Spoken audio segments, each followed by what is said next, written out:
All right, and we are live. Hello, everybody, and welcome to Honey Badger Radio. My name is Brian. I'm here with Allison, and this is Maintaining Frame. I know there was no intro. Something's going on with my OBS, but it's okay. I just jumped. I'm jumping right in.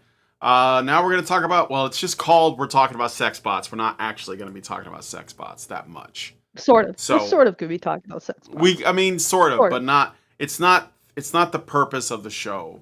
So we're going to continue to go through this paper which seems to suggest that we're all going to land on sex bots as the solution.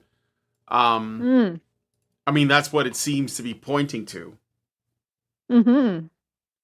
Yeah, that's one very strong possibility to take from this particular paper. But of course, we're going to be looking at the possibility that the paper is not correct. You might as well say the name of it so that people, just to Yep, remind everyone, this is like how many of these have we done? 4? I think this is like the fourth one or fifth. Yeah, 4th or 5th going through this paper. So Yep, yeah, just give us the title and the author yeah. The so then title. they This can is a situate paper. themselves in the context. Yeah, this is a paper from Cambridge.org, so Cambridge University Press, and it is entitled "Toward Individualistic Reproduction: Solving the Fertility Crisis Could Require a Further Marginalization of Men."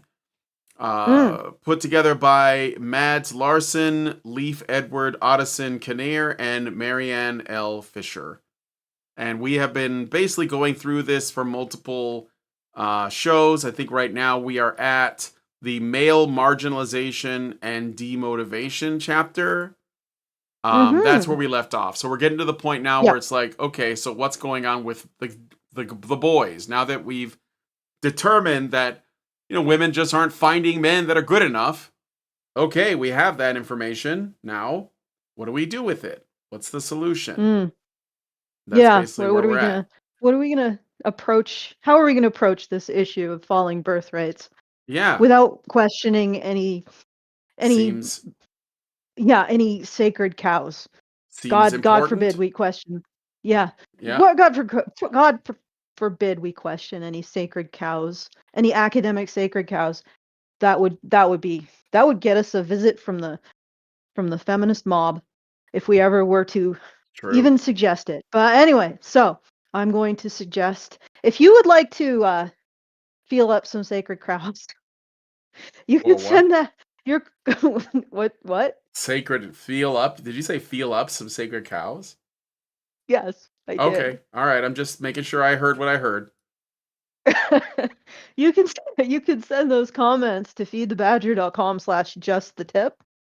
Very best way for you to send us a tip or your tip, and the very best way for you to send us a comment because your comment does not run run YouTube's comment hunger games, shall we speak? Shall we say? So once again, that's feedthebadger.com/just the tip. And if you want to support the show because we are in our last week of making sure that we can continue to bring you this content, please go to feedthebadger.com/support and throw a few shekels in the hat for Brian, myself, Hannah, and HBR generally, so that again we can continue to do this work, which I think we're pretty much it. I keep hedging it like there could be no, we're it. We're pretty much the only ones who approach these things the way that we do. And I think that's really critical because Hmm. I am pro male. I believe the solution will come from recognizing the issues that men face. I don't mean just like helping men. At this point, it's helping society. When men have a problem, society has a problem. And if we don't recognize those problems, we can't fix the problems that society has. And there are a lot of them and a lot that are going to be coming visible in the next few years. So anyway, if you want to support that message, go to feedthebadger.com/support. It really is up to you guys because no one else is gonna get behind our message. No. You are our sponsors. So feedthebadger.com/support to make sure that we can continue this. And badgernation.online if you want to join us in our community um, and learn more about the frameworks I use and you can ask questions, at least of me. You can also ask questions of the other badgers, but I don't think, they're busy, so they may not respond. I'm also busy, but I can usually stop and respond to questions. So anyway, badgernation.online to talk to us. And yeah, so let's All right. Well, let's I do did. it. Yeah, let's do it. I got a super chat right at the top of the show, so I'm going to read it out and then we'll Okay. jump in. So Dylan gave us $5 super chat and said, I have one of those. I have one of these real dolls. They are very expensive and take a long time to make. Mine took 1.5 years to make. Hmm. Well, I don't know what Yeah. to tell you, but um, okay. There you go then. Okay. All right, so They now let's exist. get into the article. Yes, they They're are being real. rolled out. Okay, male marginalization and demotivation. Even if a further individualization of reproduction makes sense, the downside for some groups of men could be considerable. All right, let me pause it there. Some groups of men. I actually think it's going to be most men, and I think the paper even acknowledges this at the top that if this goes through, because women are only picking, if they're only interested in the very highest like levels of men, the most high status man, whatever, best genetics, whatever it is, right? Which I think that's what they're doing. I mean, that was yeah. Anyway, then to say some groups of men is a bit misleading because it's going to be the overwhelming majority of men, like Yeah. the It's majority. the proposal is going to increase the number of men who lose out. Yes. And it'll reduce the number of men. I mean, honestly, this is an interesting goal, but it's going to reduce the number of men who quote unquote win to the men who think that winning is just sexual extraction, hitting and quitting it. And I'm Mm-hmm. not sure why we want a society like that, or what good thing we think is going to come out of having all women breed with sociopaths and narcissists.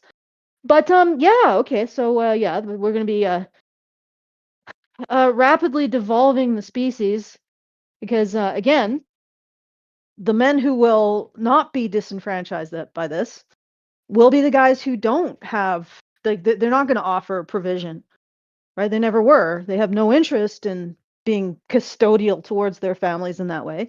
They have no interest in a long-term relationship with a woman or paying her bills, right? So that they will just they'll engage with these women sexually and that's it. And again, that's going to mean that we're selecting for men with personality disorders. So we're going to have this is going to be our utopian future, guys. It is going to be all the children of single mothers by personality disordered men.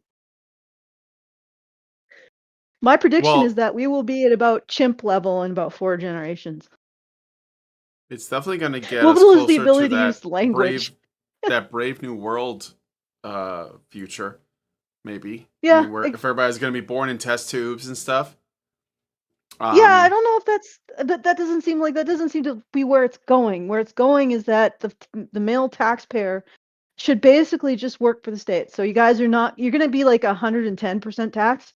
They'll also take maybe an organ to put on the market as well occasionally. You don't need 2 kidneys or 2 lungs. yeah. But anyway, so they'll just take all of your money, and again, maybe an organ or two. You don't need both. Men don't need their full set of organs. What kind of entitlement? Aren't you recovering from your loss of privilege? You deserve 2 kidneys. And then they're just going to use all of that money, give it to women. And of course, men are going to be completely unattractive as partners because get this, women's standards for men's income has gone up over the last 50 years. I've been looking Yeah. at the General Social Survey. Yeah, their standards have gone up. So women want men with higher incomes than they did like 50 years ago. Mm, So when this happens, there will be well, you know what? Probably it will just be the middle class men. I'm guessing the financial extractors who are closest to the government tit or part of the too big to fail complex that socializes as losses will probably be able to continue to attract women, but every other guy who works for a living won't because his money will immediately go to the government to pay for single mothers. And of course, because he makes nothing, what's he going to attract a woman with, huh? His cinder block government apartment? Right? No, no, no. So this is basically going to disenfranchise every damn man, except for the ones who are perfectly happy just hitting and quitting it with women, the do he fuck good types. Yep. And yeah, that's quite a. So we're looking at this will be like the end to 99% of all men having any real investment in society. Now, the unspoken assumption by this paper is that under circumstances like that, men will continue to invest in society. And of course, the reason why, I mean, I don't say that the guy who or the people who wrote this paper are saying the reason why men will continue to invest in society, but but my guess is they'll continue or they're expected to continue to invest in society because if they didn't, that would be entitlement. So you men will have to continue to labor because it would be entitlement to expect to have any take home income that doesn't go to single mothers. It would be entitlement to expect that maybe you should have access to the possibility of forming a family or even support a system that doesn't undermine your value constantly as a partner to women. That's entitlement. So all of your rights are entitlements. Okay? And when you understand that, you will continue to labor placidly for the state. I Mm. I I'm like, okay, let's All right. this doesn't sound very utopian, but okay. No, no. I don't. Well, anyway, Okay. after Yeah. decades of men losing out financially relative to women, additional female economic empowerment could lead to even greater male marginalization. Yeah, I think it's already happening, both in terms of sexual and romantic exclusion, as well as the negative psychological impact downstream from such exclusion. The sexual economics framework of Baumeister and Vose emphasizes how men historically obtain sexual or romantic access through the provision of resources. If women gain further increases in economic independence, this reduces the relative importance of male provided resources, so that men whose utility is tied to provisioning would be expected to experience an additional decline in mate value. More generous government support to women wanting to solo parent would thus further reduce some men's utility to women, which could lead to even more men being excluded from intimacy, love, fatherhood, and family life. Deprivations that likely cause male marginalization across many social and economic indicators. Yeah, it sounds awful. I mean, yes, it sounds awful. Well, if we But considered like what? we considered the plight of the men, it would Yeah, sound awful. yeah. Well, I mean, they are. They're not realizing this. There is a lot of like weird language. Like, for example, um, I mean, I guess you have to use this kind of language, but it says here. Let's see. If women gain further increases in economic independence, this reduces the relative importance of male provided resources, so that men whose utility is tied to provisioning would be expected to experience an additional decline in mate value. Right? More generous government support to women wanting to solo parent would thus further reduce some men's utility to women, which could lead to even more men being excluded from intimacy, love, fatherhood, and family life. Right? So Yeah. maybe it's just being really clinical, but it doesn't sound like it's saying this is a bad thing. It sounds like Yeah, it it's could be just being saying, clinical. yeah, it's like just being kind of clinical, maybe. It's either, I mean, if I'm being say charitable, and I'm gonna try to be charitable. Mhm. Okay, Yeah. but Yeah. I I mean, I guess yeah. Go ahead. on its face, it's basically presenting something that sounds very dystopian. I mean, if you consider the plight of men. I know Yeah. that that's not really something we consider because Well, ever since Rad Fems won the fight, or actually they just won the fight against the Marxist feminists, we have considered men to be the source of evil into the world. So, yeah, I guess considering the plight of men is just patriarchal false consciousness, being a pick me, right? Protecting your privilege, Brian, yeah. all of that stuff. How dare Well, we it be does so it regressive? I do wonder, maybe they think that because men obtained romantic or sexual access through the provision of resources to women, I wonder if the authors are thinking, and again, I don't want to put words in their mouths or anything like that, but I wonder if they're not thinking that as long as men, like, do they believe that if a man thinks that his resources are going to women somewhere, like in the abstract, that that's going to be good enough for him? Like, he's basically saying, oh, well, I'm being taxed all of my money and I'm given basically just enough to survive on, but I guess that means that I'm making the world a better place because somewhere my money is like helping somebody else raise their kids. Like, is that the satisfaction that men are supposed to get? Is that supposed to be the good news for them? Say, hey, what this is happening to you, but it's for a good cause. And Mm, because you're a man, because like the thing is, a lot of this paper relies on, or at least it makes claims that this is all evolutionary, right? Like it's all genetic stuff. Like women are not picking men because they don't choose men, their genes do, kind of a thing. So if they're making these kind of like um, biological arguments, then maybe they're also thinking that men acquire resources because ultimately they want to give their resources to women, not that they do it because they're trying to attract women to them and say, hey, I can help you raise, protect, house, and clothe and feed you and our children. um I wonder about that. Like, I don't know. And there was something else too, but I can't remember it now. um but I just wonder if they don't think that men, knowing that they're like serving something is good enough. I don't know. But okay, anyway.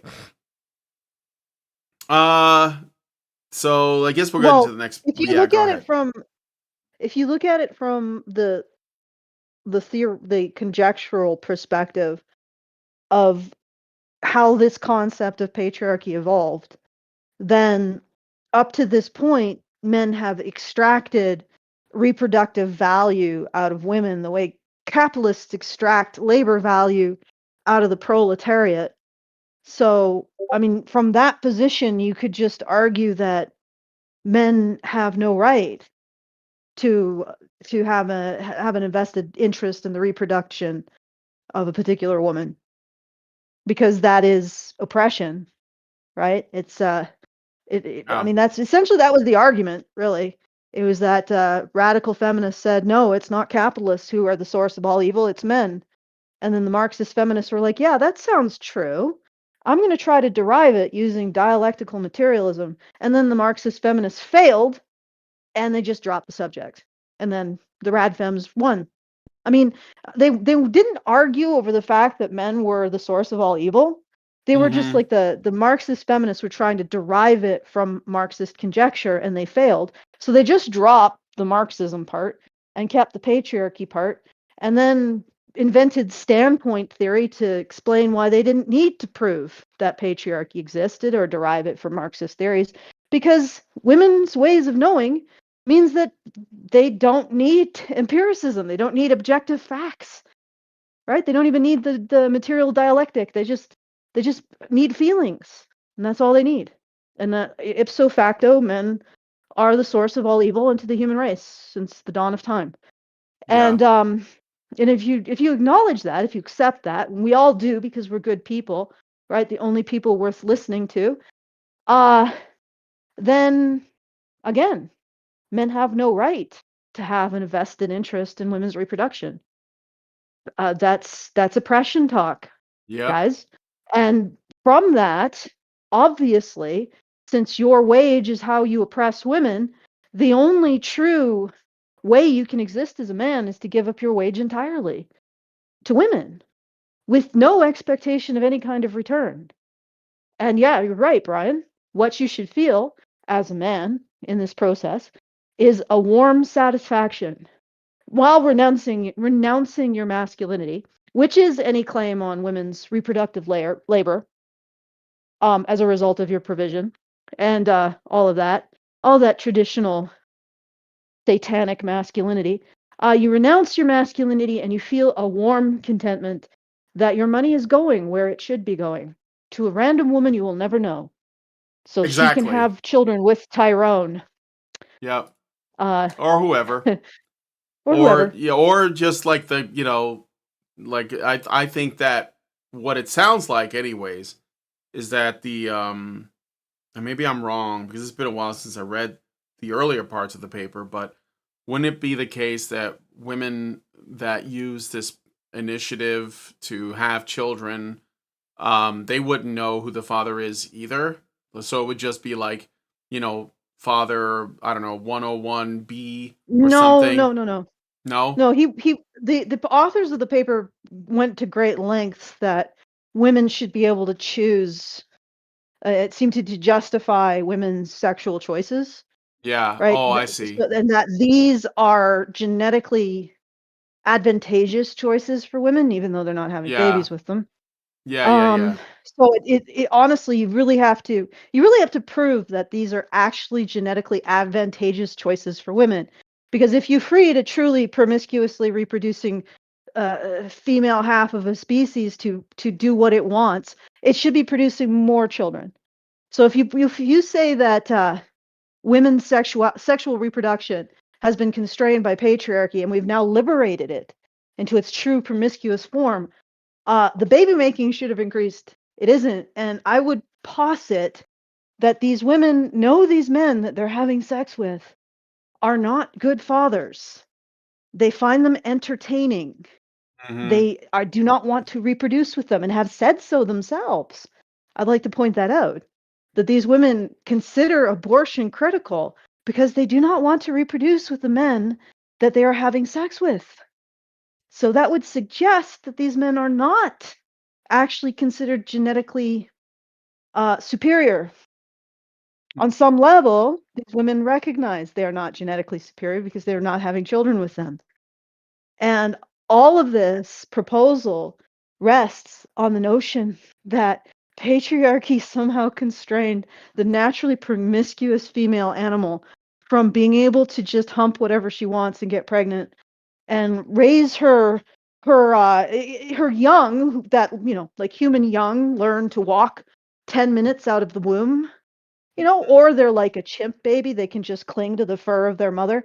There's no real developmental delay in human children which would suggest an extended support system starting with a father. All right, no, none of that. Human women are promiscuous breeders, and it's just a lack of resources that's stopping them from pursuing that. So steal it from men. Okay. I went in a little That's tangent. all right. I don't I'll I don't think it's read. that much of a tangent. No, no. Um, I will read the You got some next stuff? paragraph. I'm going to read the next paragraph. I'm looking to see. Nothing yet. Guys, Yeah, send those super chats in. You guys are being quiet. Feedthebadger.com yeah, slash just the tip. I bet everybody's out on Friday night. maybe. All right. Maybe. This marginalization and its consequences for men's well-being are predictable from an evolutionary perspective. The reason that males and females even exist is to facilitate sexual reproduction, which has a line of evolutionary benefits, according to Gary 2010. For most species, the male's challenge is to gain sexual access to females, which causes intense intrasexual competition over mates. Not surprisingly, And yet male. Oh yeah, sorry. Go ahead. and yet, honestly, for human beings, um male pursuit, like, first of all, this is very, I hate to use this, but this is very Eurocentric, this statement. I'm Hmm. surprised that they would make it without realizing it. most human societies don't arrange marriages around male pursuit. They arrange it around kin selection or marriage brokering, so matchmaking. And even those societies like Southern Europe that do have male pursuit norms, romantic norms, so the kind of Yeah. courtship norms, not courtly love, but courtship norms, they still have a familial veto. So parents still can say no if they feel like it's not in their child's, their son or daughter's economic or social best interests to marry them to the person that they're courting. All right. So the idea that this is entirely just men approaching women, that's actually not that's a Northern European thing. And yeah, Southern European to a degree, and the cultures that are sort of descended from the colonialization of those European cultures. But for the most part, that's not even the way humans reproduce or pair up.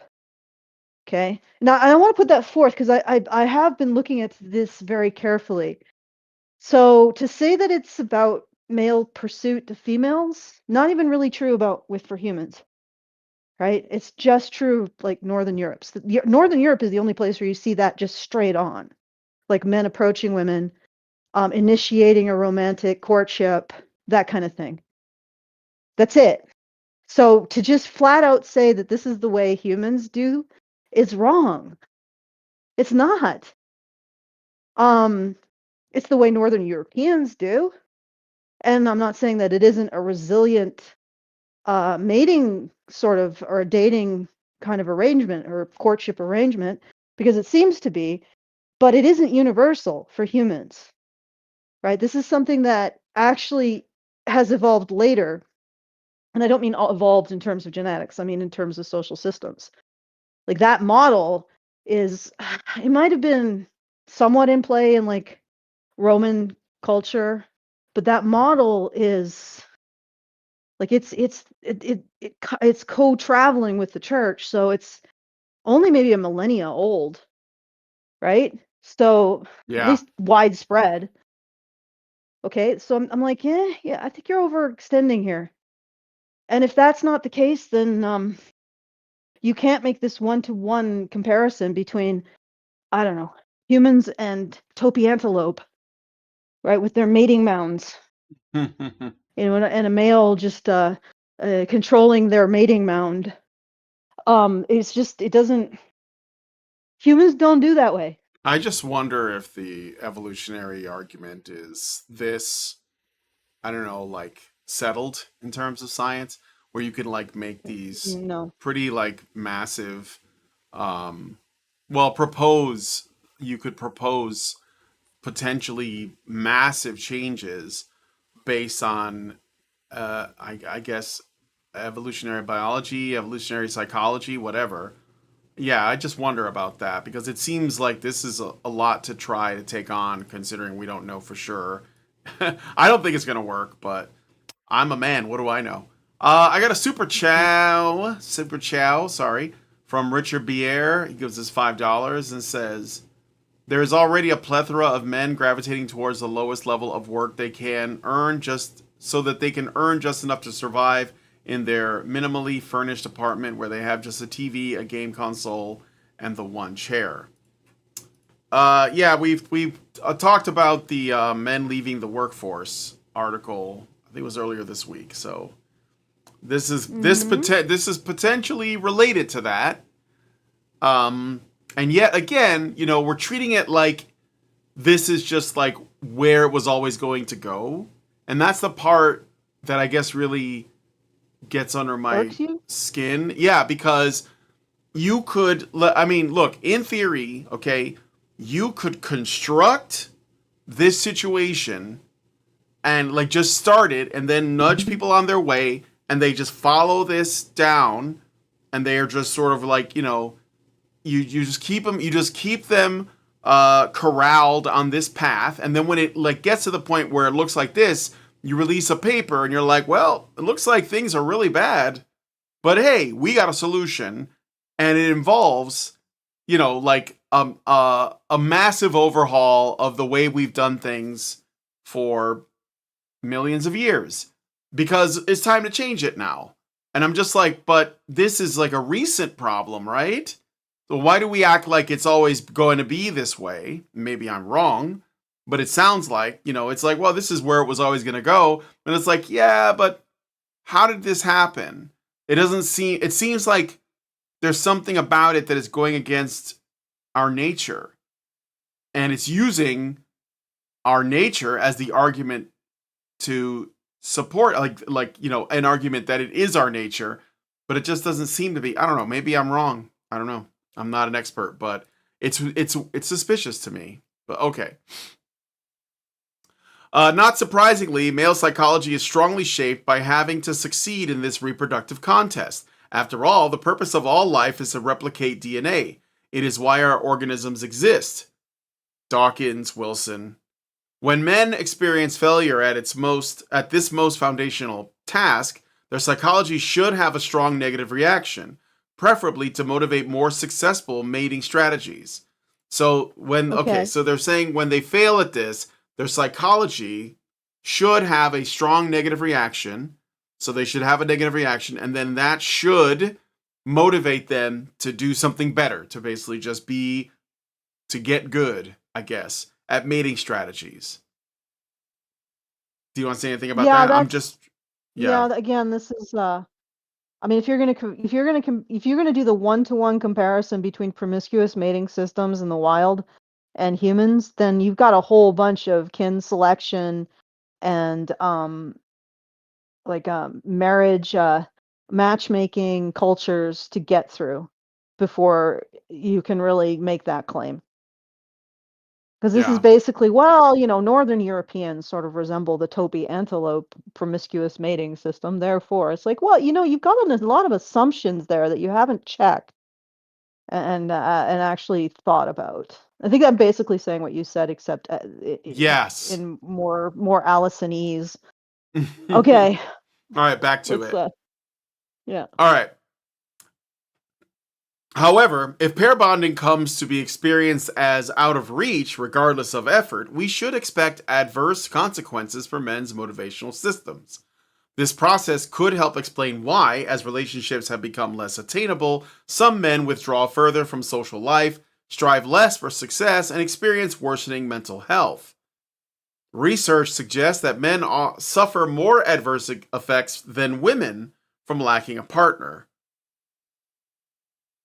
Okay. No, No? actually. No. I mean, they do suffer adverse effects, and I know that there are some men who very much suffer adverse effects, but on the whole, no. Women are substantially lonely too. We forget that human beings are pair bonders. There's something sort of missing when you don't have another half. And I don't mean that to like stigmatize singles, but it just sort of is a biological reality for a pair bonding species. So no, women are not happier. They have more to compensate. They got more sources of dopamine and oxytocin hits than men do. But then yet they're still dealing with greater mental health issues, especially the closer they get to the epicenter of the smash the patriarchy ideology that Mm-hmm. literally frames, like this is literal now. I can say this, and I have all the receipts to say this. Radfems won, and they framed the relationship between men and women, that is a man and a woman in a pair bond, which is what what our species does. Okay, they framed that as the site of female oppression. Right, all the receipts are in line now. Okay, and so 100% I can assert this, and if anybody says, "Oh no, that's just the bad feminism," nope, that's all feminism.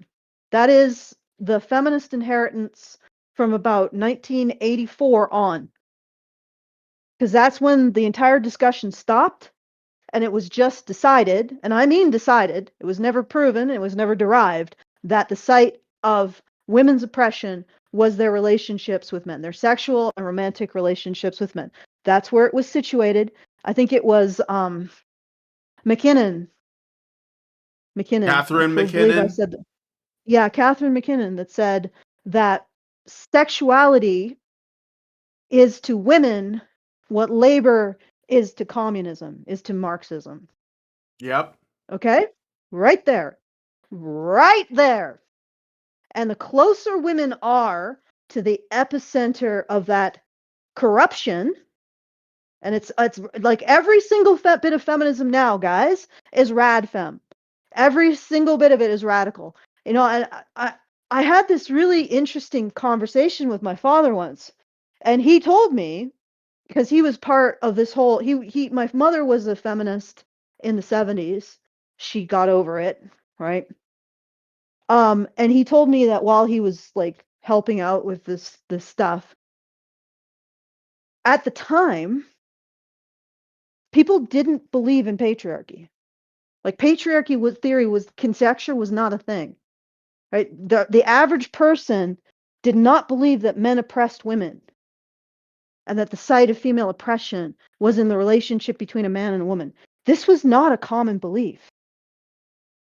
This belief, which is now everywhere, and how many people believe it? You pull someone off the street and they'll be like, yeah, that's totally true. Yeah, right? Yep. How Yep. many people believe it now?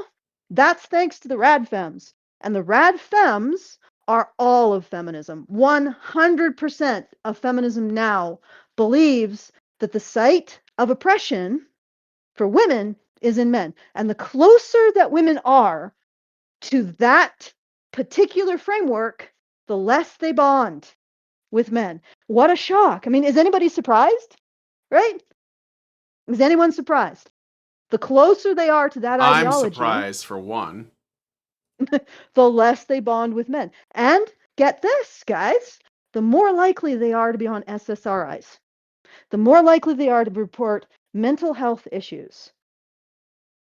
And the more likely they are to create TikToks where I'm watching and I'm like, this woman is seriously deranged. Have you noticed like that's this kind of behavior? I mean, I thought I was deranged, The but bird there's this hands, kind of, not just the bird hands, it's like like this the kind of like, I'm like, oh my God, are you having a seizure? An ideological seizure, like right now on the screen? Like it's just this kind of derangement that's actually very difficult, cringy to watch.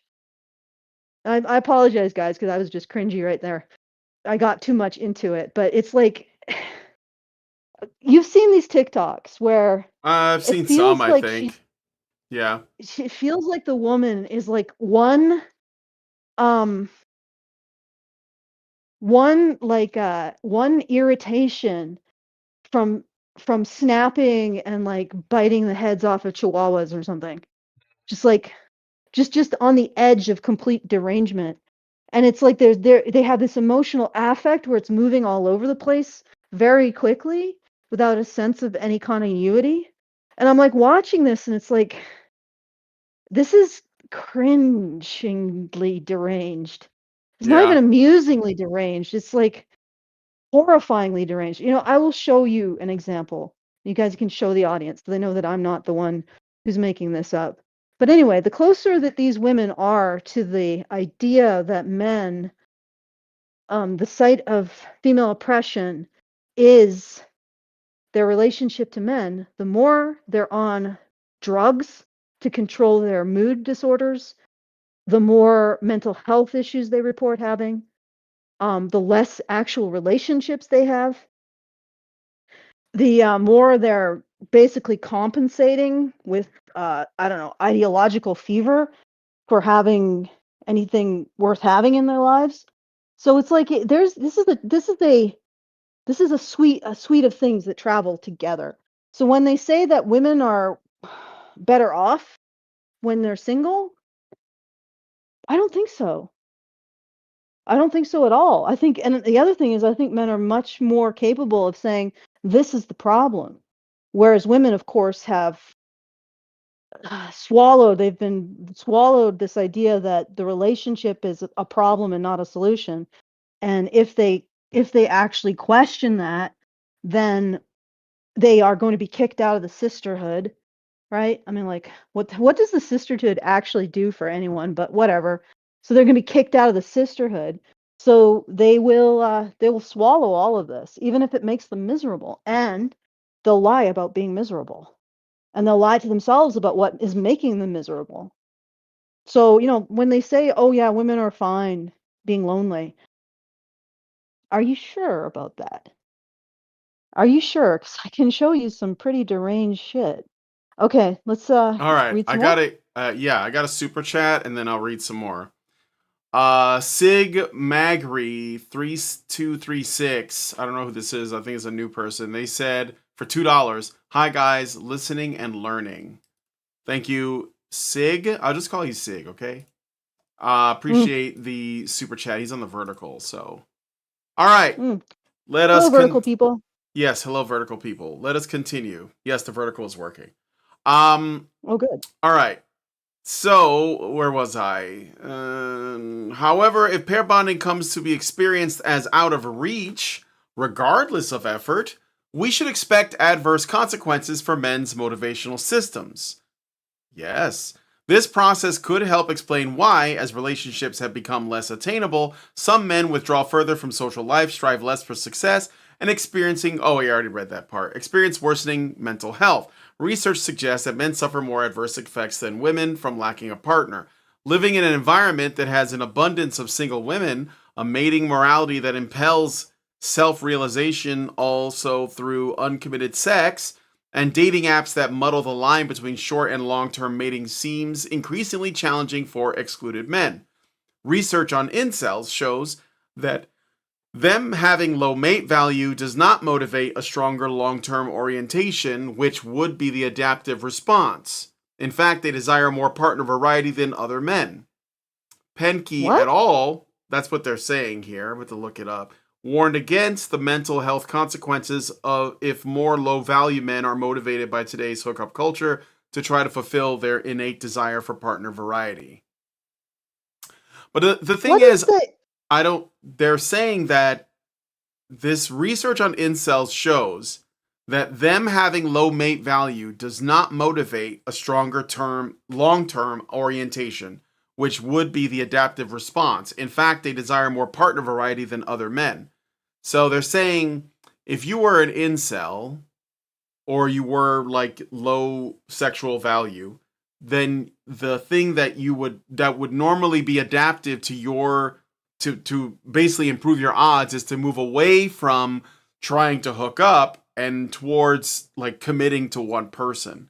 But they're saying that the incels are not doing that, that they actually these men want more variety than other men. And that Penke warned against the mental health consequences of more low value men are motivated by today's hookup culture to try to fulfill their innate desire for partner variety. Uh that's what they're saying. I don't know if it's true. I guess we'd have to look at the actual paper, right?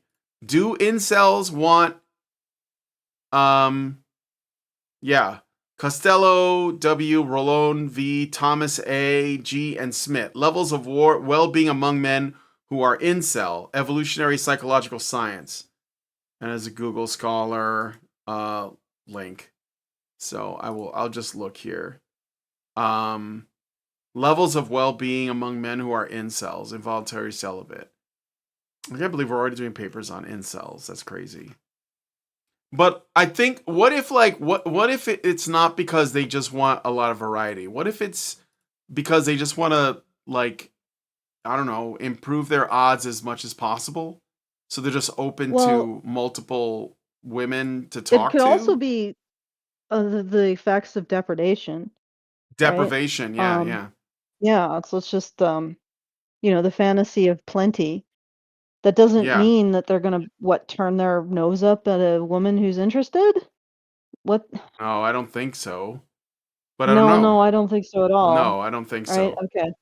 I don't think, and Okay. that's the other thing too, is that like I don't know what the sample size was for this. I don't know like which quote unquote incels they spoke to, that these people self-identify as incels. Did you just like ask them if they were guys that had a dry spell, or were they men who had never ever been with a woman ever?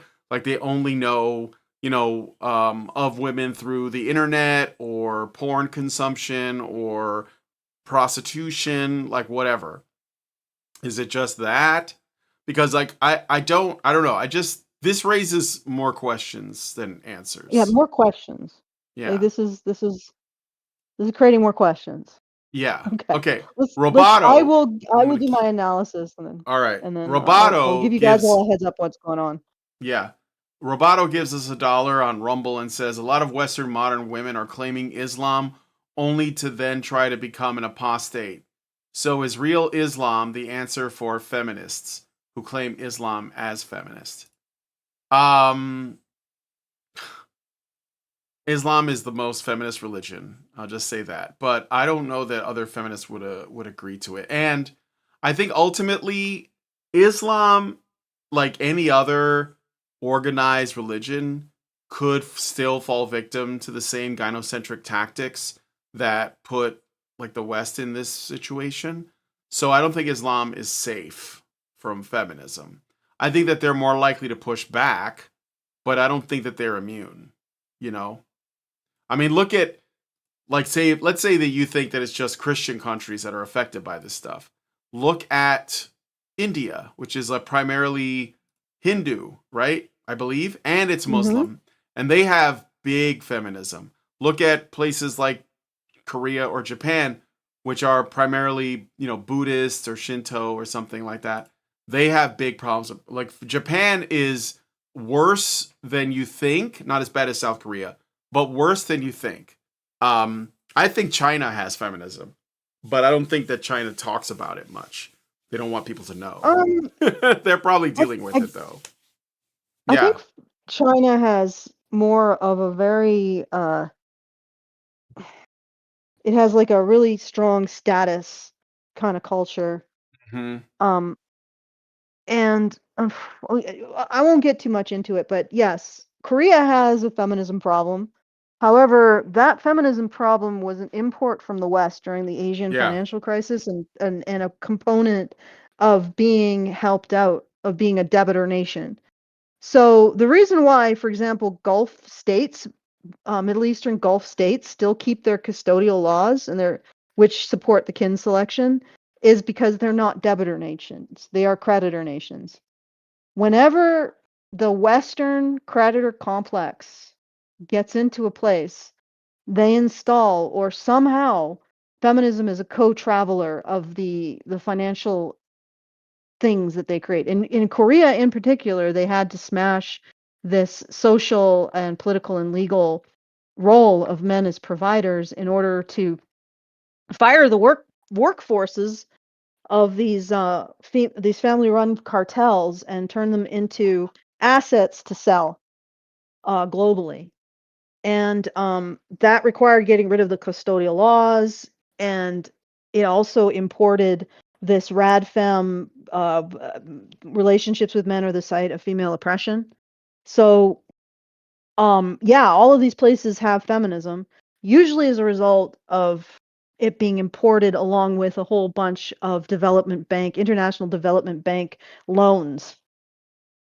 So it's like it's part and parcel in becoming part of the globalization network or whatever empire. It's interesting how those two go hand in hand. But so I mean, it is sort of a Western export, and Hmm. it's not necessarily native to those cultures. And then when it arrives, it decimates. It just destroys um it destroys families. It destroys like the entire process of men and women coming together and creating families. Because, that's sort of what the people who created it said it would do and wanted it to do. Yeah. That's what's so hilarious about this is because these women said, "Yeah, we want to smash family. We Hmm. want to destroy it." Hmm. And everybody's like, they didn't feminists don't want to destroy family. It's like the whole remember Black Lives Matter, and we brought up like years before they became a big household name, we brought up the Yeah. fact that they literally said we want to destroy Yeah. It black men's was. role in the family. Yeah. It was right there on the website. That was It was like right part of there on their the website. charter. It was right there. and they literally before they wanted to scrubbed it. like black men were their enemy. They were just Enemy numero uno. yeah, they were useful when they died. They were useful to like, push for protests and riots and change and all this. And more money. But they were and money especially. But they were definitely the enemy. So, Mhm. yeah. Yeah. It's the same thing. They It's were the like straight white people of black people. they That's what they import call them. this kind of this belief system, and it really is just one belief system. Like everything else in feminism is just support for this one belief system, which is that heterosexuality is the site of female oppression. Everything else is just support. Like standpoint theory is just how they explain why they don't have to prove it. Like they went through this whole Marxist feminist versus radical feminist argument. Marxist feminists were like, we can't derive this. The radical feminists were like, well, shut up, doesn't matter. And then the standpoint theorists were like, yeah, women's ways of knowing. We don't need empirical evidence. Right? We feel it. It's in our heart vesicles that we are oppressed. That's all the evidence we need. And so they went on their merry ways, having even abandoned the attempt to derive patriarchy from Marxism. And yeah, that's so that's all in the record. And so it's never actually like they have never actually feminism has never proposed patriarchy as something you could even falsify, much less proven it. So there's nothing behind it. And again, literally, they're asserting that men oppress women the way a capitalist in Marxist conjecture oppresses a labor force. So men, that is a husband, is oppressing his wife, right? He's immiserating his wife. He's sicking the Pinkertons on his wife to break up the wifely labor union. Right? He's exploiting her labor. He's extracting value out of his wife. And he's also enforcing it all through rapes and beatings. Doesn't that sound like every marriage you've ever seen?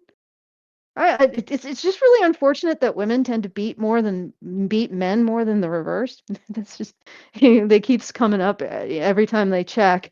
An unfortunate finding. But yeah, that's their assertion. Like there is when you understand it, there is absolutely nothing worth a damn in feminism at all, right? Yep.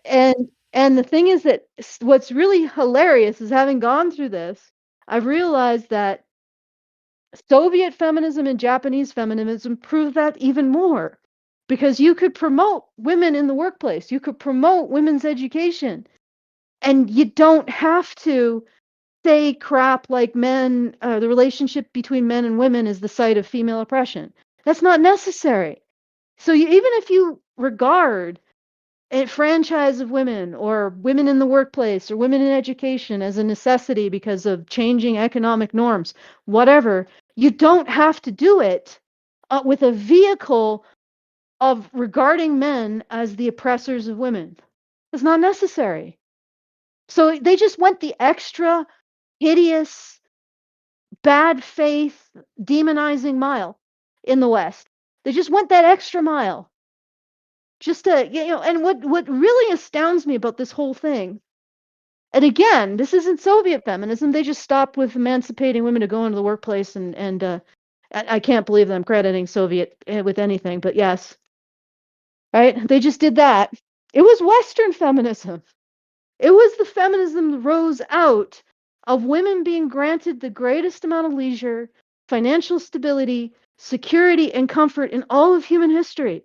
And they took that and they looked at their husbands and they said, you're oppressing me like a slave owner, like a capitalist and Marxist theology or Marxist ideology. Right? That's what they freaking did.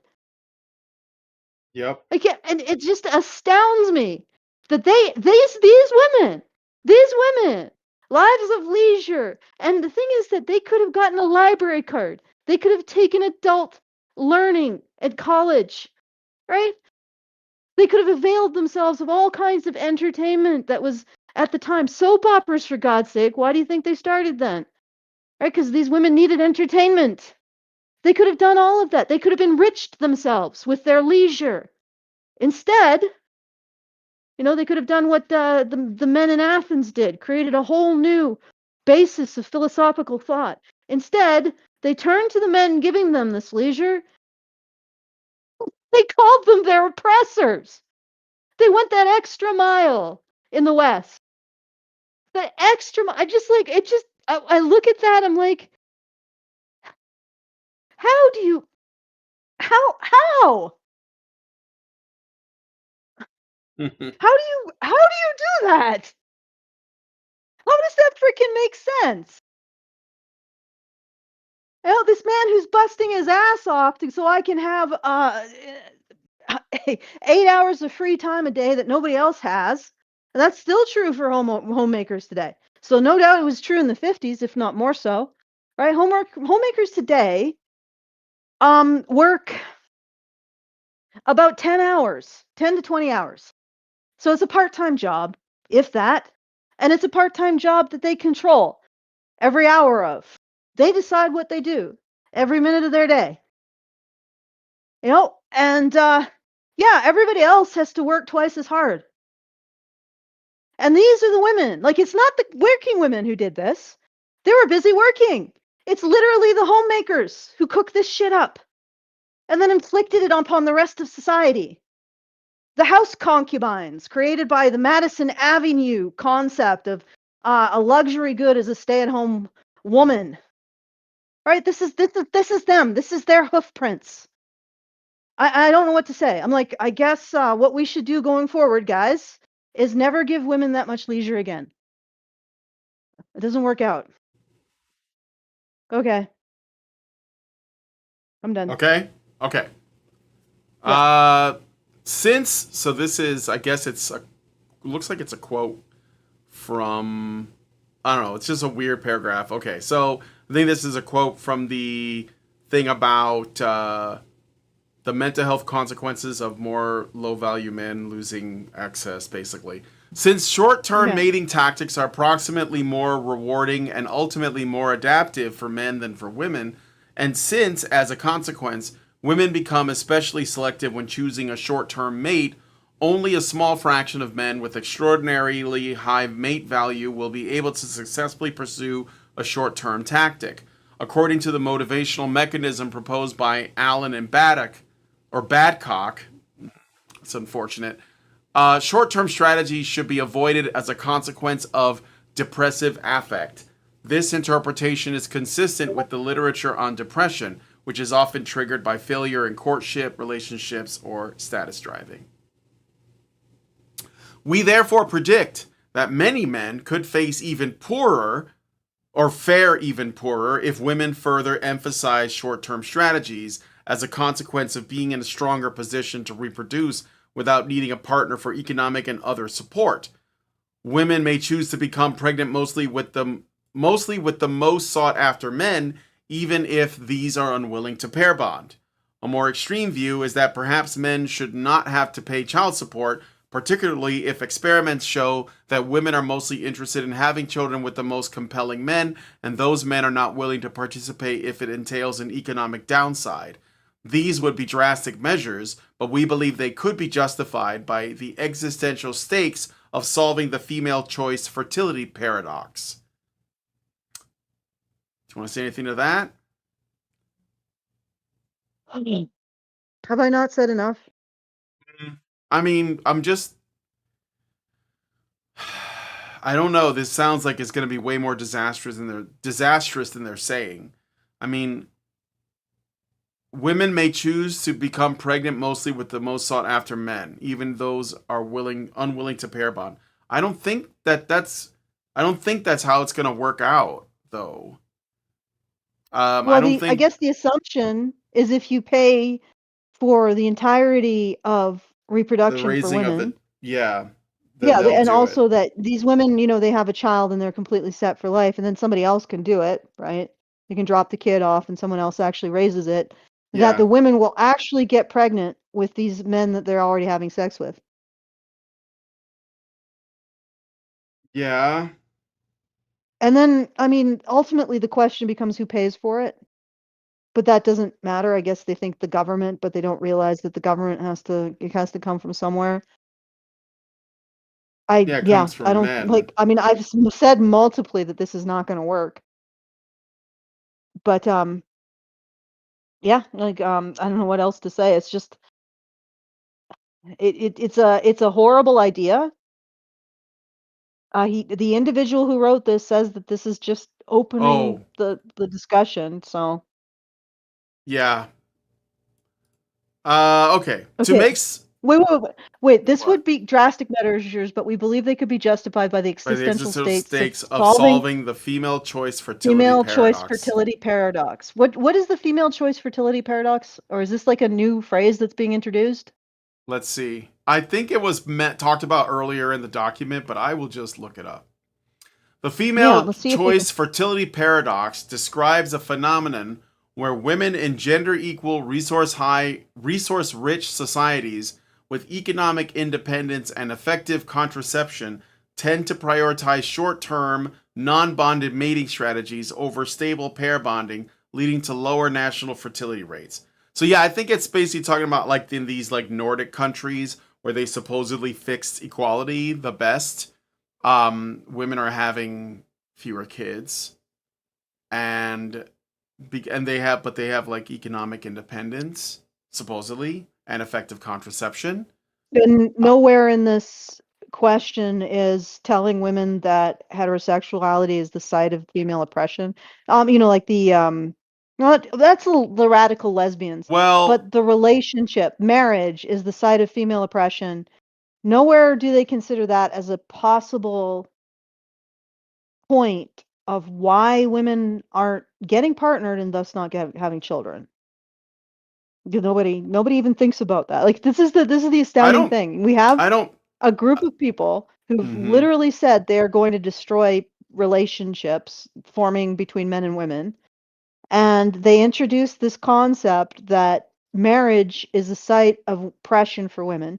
Heterosexuality is a site of oppression for women in some of the extreme versions. I guess that's rad fem now.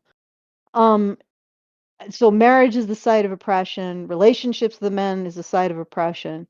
And we can't look at that and say, maybe they were successful at destroying relationships between men and women with this thing that is explicitly designed to destroy relationships between men and women.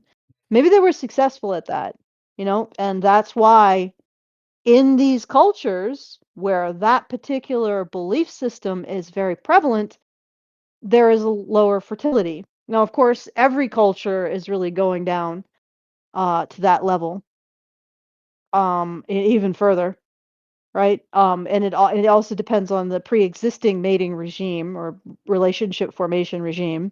In matchmaking cultures, it just utterly craters. That's what Korea looks like right now.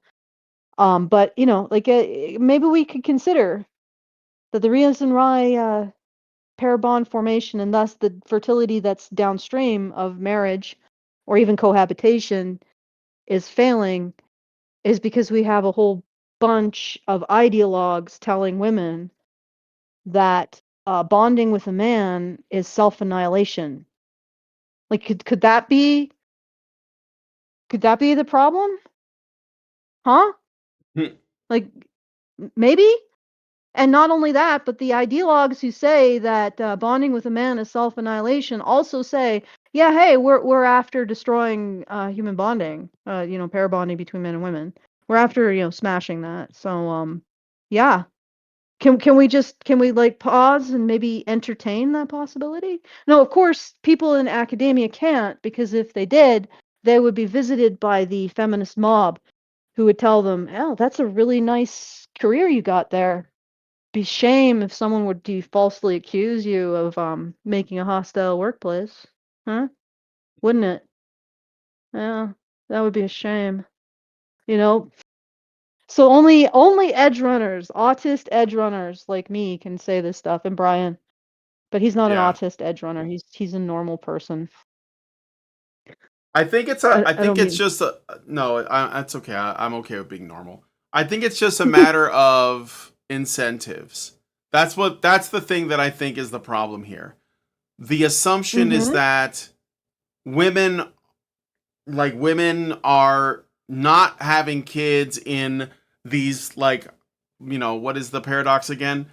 Women in gender equal, resource rich societies with economic independence and effective contraception tend to prioritize short term, non bonded mating strategies over stable pair bonding. So, yeah, why wouldn't they? Like, if you don't, if you are under the belief that the reason why you are on this planet is to just get whatever you can out of life, like get everything that makes you happy and only focus on that yourself, your career, your money, like the, whatever material goods you can get your hands on, how long you can live, what you can eat, where you can live, that kind of thing, then kids are not going to be on that list. Now, that doesn't mean that they're not going to get the baby rabies later on, but if they're already investing in, I want this right now because I was told I deserve it and I live in an environment where this is completely plausible, where I could just go through my whole life,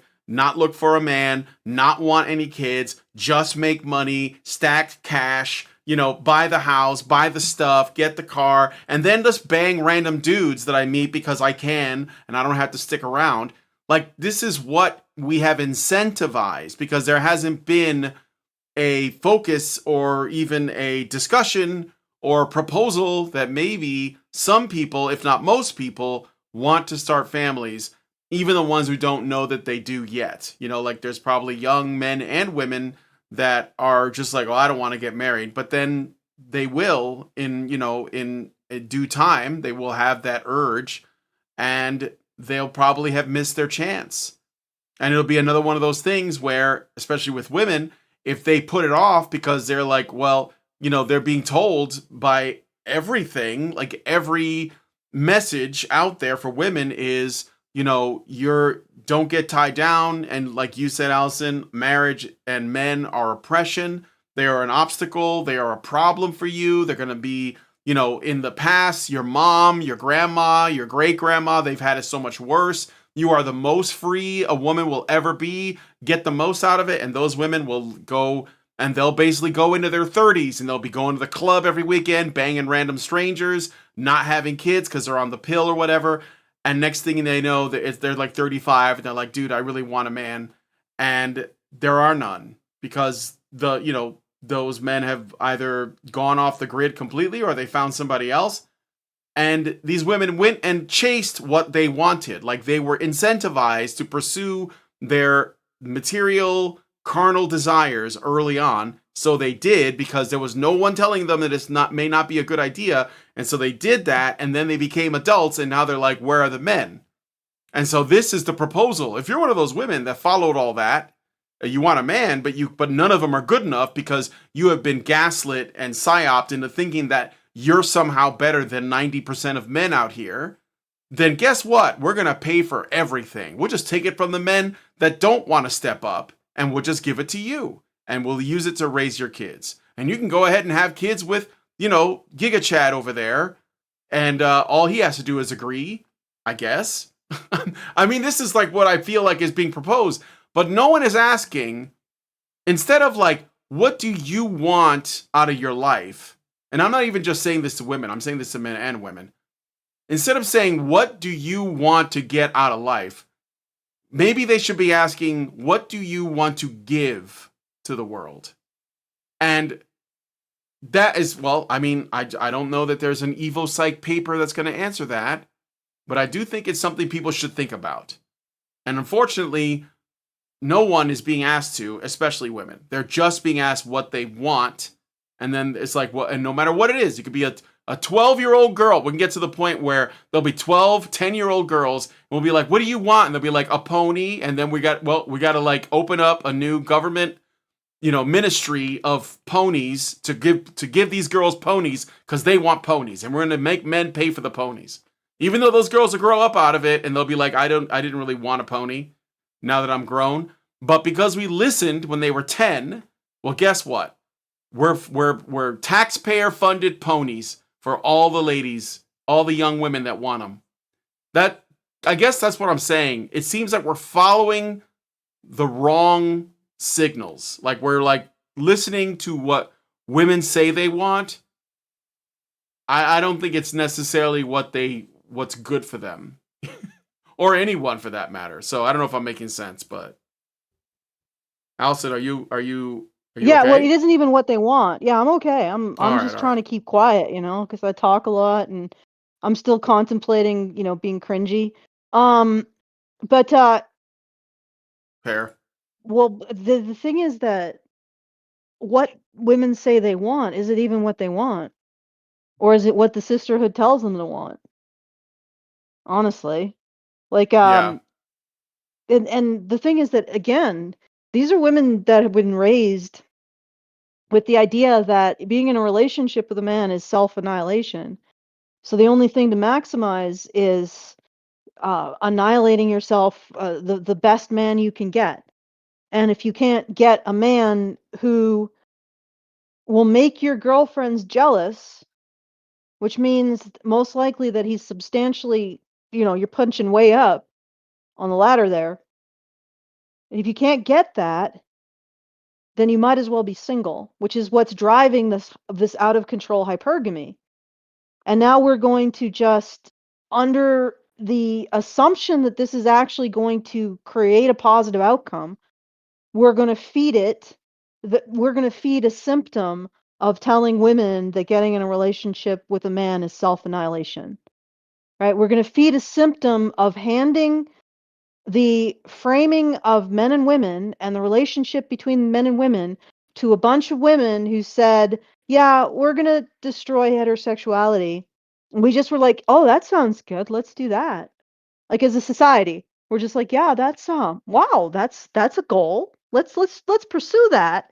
And then we did that, and then we have generations of women raised under that regime to believe that getting in a relationship with a man is a site of self-annihilation to some degree, and thus the only thing left to maximize is making sure that you're annihilated by the highest status man possible, right?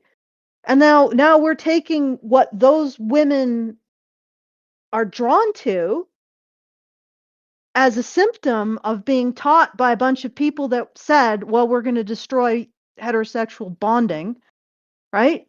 And we're saying, well, that's what we should encourage and what we should rejigger our bureaucracy and our tax codes around facilitating this dysfunction. And that's exactly what Brian is saying. He's saying, is this the right thing to do? Right? Should we actually be indulging the decisions, the reproductive, or not even reproductive, because they're not reproducing. yeah, They're not having children with these men, and they don't want to have children with these men. That's why they agitate for abortion so hard, because they want to foreclose any possibility that they're going to give birth to the progeny of the men they have sex with, because they don't want these men. Right? And you look at this guy, the writers of this paper is looking at this situation and they're like, well, what if we no, I'm sorry. If this was the way that these women wanted to have children, they'd be having children. You wouldn't be able to stop them, just like you can't really stop um people who are of lesser means but nevertheless religious, or have more traditionalist values, from having children. They're having children regardless of their economic situation, because that's what they want to do, because they are compelled to do it as a part of their life and their ethics and their love for each other, right? You're not going to be able to stop them, and these women are very easily stopped. And in fact, their primary concern is not, oh, can I pay for these babies that I want to have with these men that I'm having sex with. Their primary concern is, I want to be able to have access to abortion. And where do you think that comes from? Like the assumption that the authors of these papers is making is that this behavior by these women could be changed by giving them more economic access to resources. And I'm saying that even if even if you have um like people who are in partnerships and have those conservative values, even if they're poor, they're still having children. So it's not an issue of resources or economic access to resources. If these women wanted to have these men's children, they'd be having them. You see what I'm saying, Brian? yep, yep. Instead, they are giving every indication that they do not want these men's children.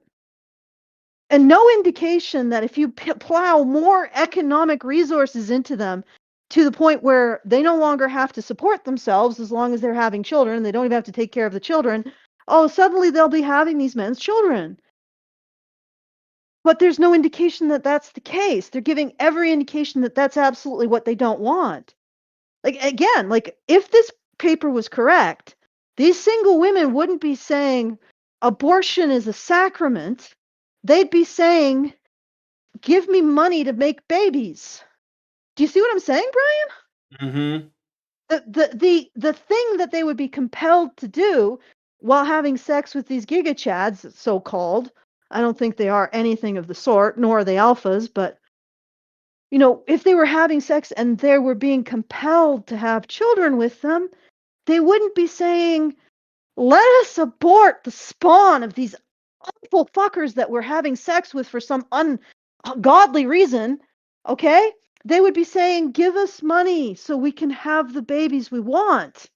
That's not what they're saying. Like the big central platform of these single women would be, we need to expand baby making grants by the government.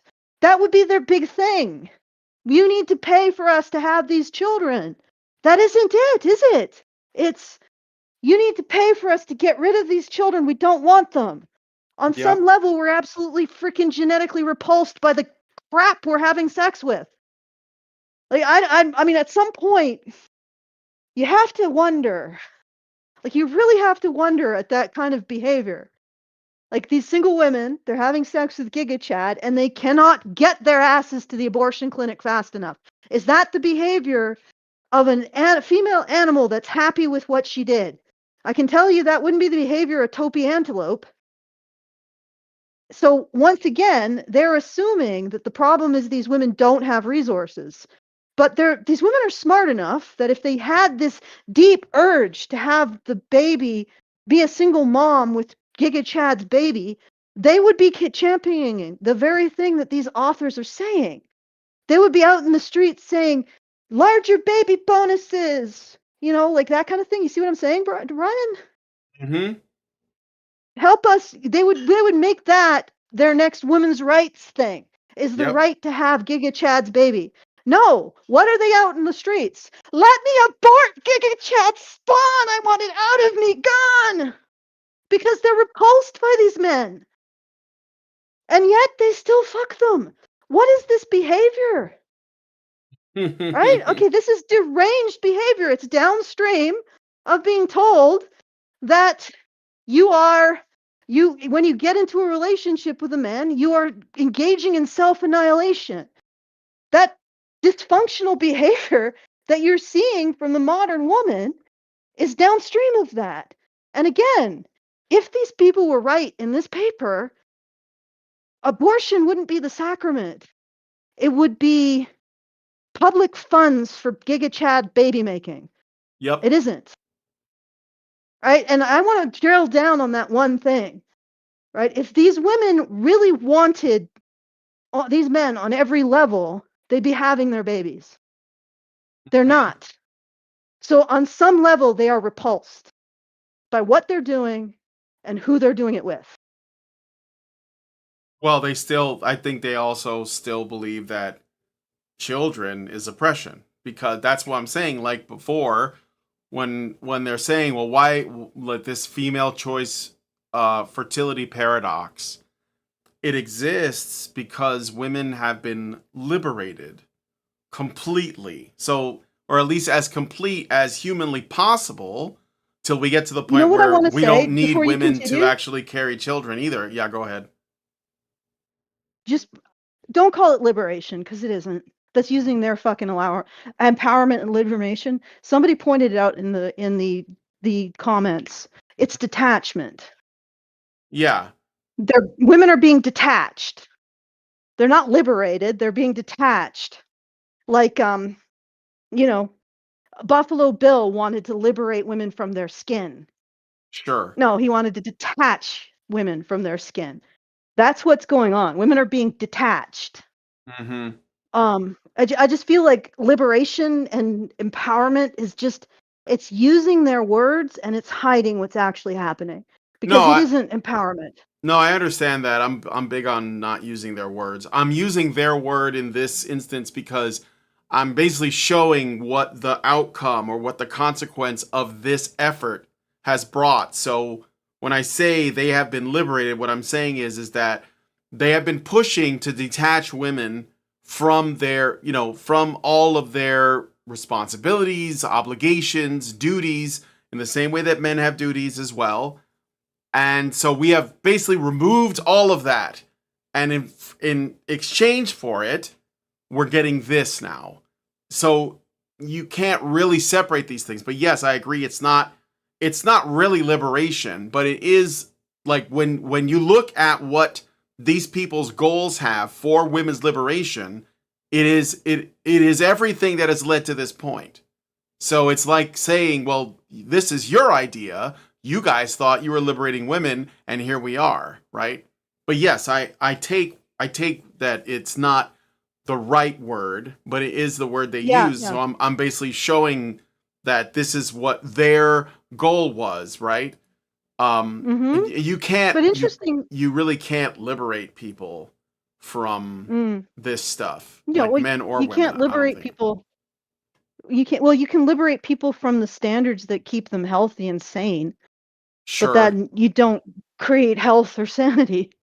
And I would want to point out that yes, this is supposedly liberating women from the responsibilities of adulthood. But on the other hand, you have all of these strong, independent women who are crying into their pillows at night because they're having sex with men who don't want to have anything to do with them out of, using them like a self-warming fleshlight, right? Yep. And they are justifying it to themselves based on feminist conjecture, based on the idea that should this man actually want a relationship with them, that there would be just some kind of self-annihilation, right? So that what they're really doing is being a strong and independent woman Mm-hmm. as they cry themselves to sleep at night and take some more SSRIs. So like Yep. that is not just detachment from expectations of yourself. It's also detachment from expectations of your partner. Um and valuing a partner's commitment to you, right? You see what I'm saying? So it's like it's not just holding yourself to a higher standard, which would probably improve their lives. It's also holding the guys you have sex with to a higher standard of commitment and not pretending to yourself that you don't actually want that. But of course, the concept that if a man commits to a woman, he's annihilating her is creating this distortion in their thinking. And they don't have the independence to actually challenge the sisterhood on the misery that the sisterhood is inculcating in them. So, ironically, the women who say, "Oh, I'm a strong, independent woman," usually are both weak and dependent. And they have this weird kind of codependent relationship with the quote unquote sisterhood. They can't assert themselves as individuals unless it's by committee with other women. It's Yeah. it's an interesting thing. And again, I don't know. I'm still trying to figure out what the sisterhood is I'm supposed to get from the sisterhood. Like I even asked a feminist who was like going after I think femme condition.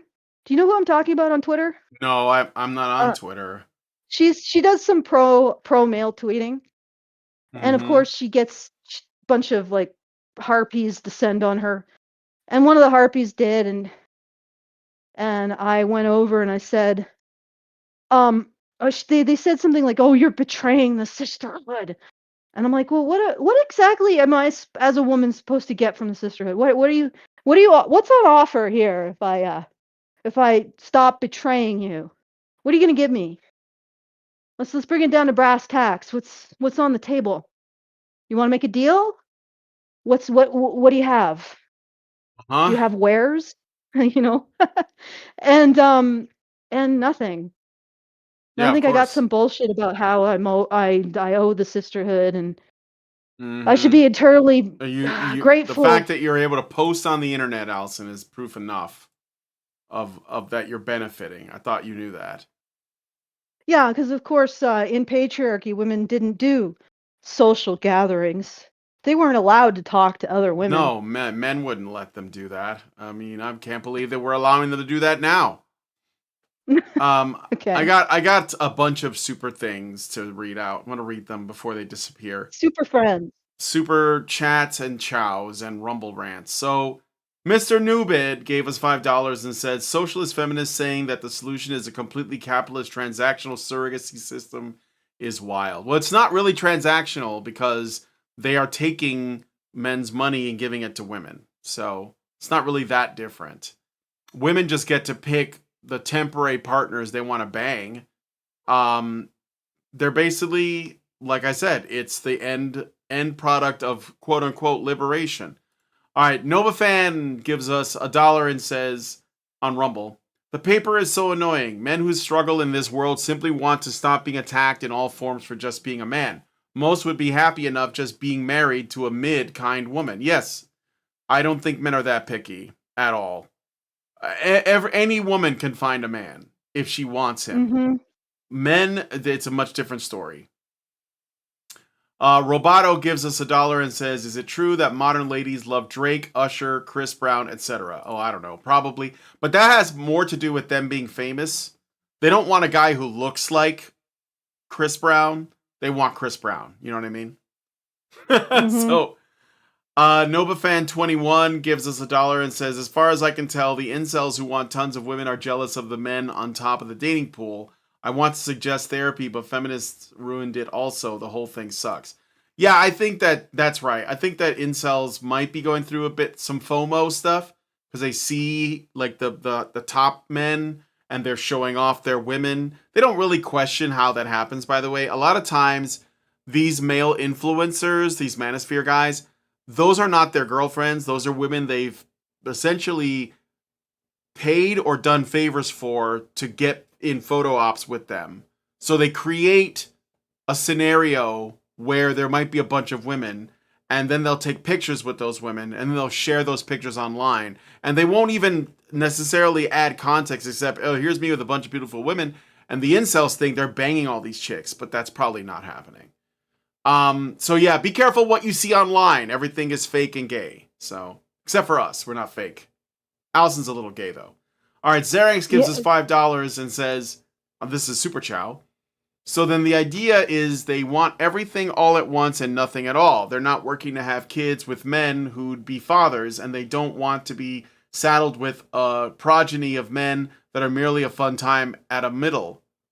But they still want No. children and they still want men. Talk about confusing. Yeah, well, it is. It's because this behavior is dysregulated. It's the Yeah, I mean, behavior. it's what we've incentivized. So we're basically not gonna. We can't say no to them. So, well, we as in like our society won't say no to women. So when women's demands or tastes or impulses change, then society tries to wrap itself around that change. No matter how, nobody says, "Dude, that's stupid. You don't want that." They just say, "Okay, well, how do we give it to them?" That's what this paper is Yeah. doing, by the way. This paper is basically saying, "Well, it looks like women have gotten really picky. I guess we're just going to have to give them what they want." Like, no one says, maybe they're being retarded, and somebody should tell them they're being retarded, and they're not a 10 no matter what their friends tell them, and they should probably find like a guy that's with, a looks match for them. That's like decent. But no, they don't do that. They're like, Or "Well, it looks like, yeah, it yeah, looks like we gotta.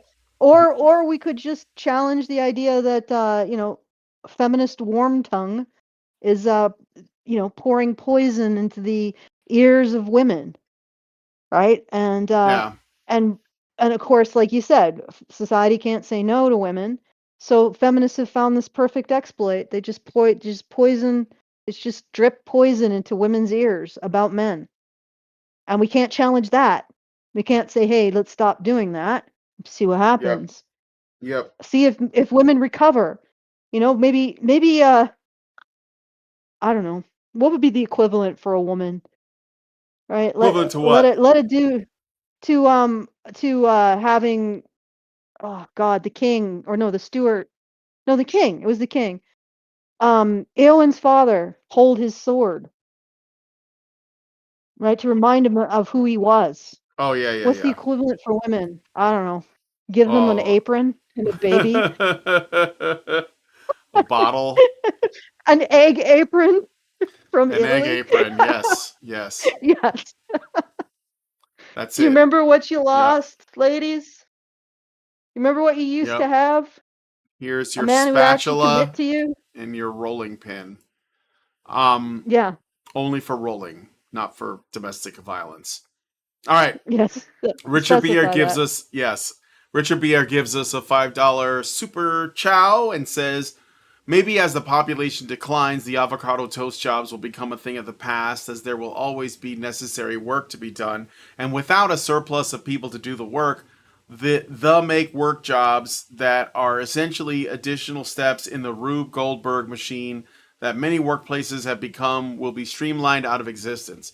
It will be found that there is a simple way to do simple tasks without having to add extra steps to the process that just exist to give functionality. Useless people, functionally, I think he meant to say, he said functionality, but functionally useless people a way to earn a wage without producing anything useful to the system or a tangible benefit to any workplace. After all, if a folder needs to go to a particular person, it shouldn't need to change hands 20 times before it gets to the intended recipient. So, yeah. Okay. Thank you for that. All right. Let's get back to the article. We therefore I already read that part, right?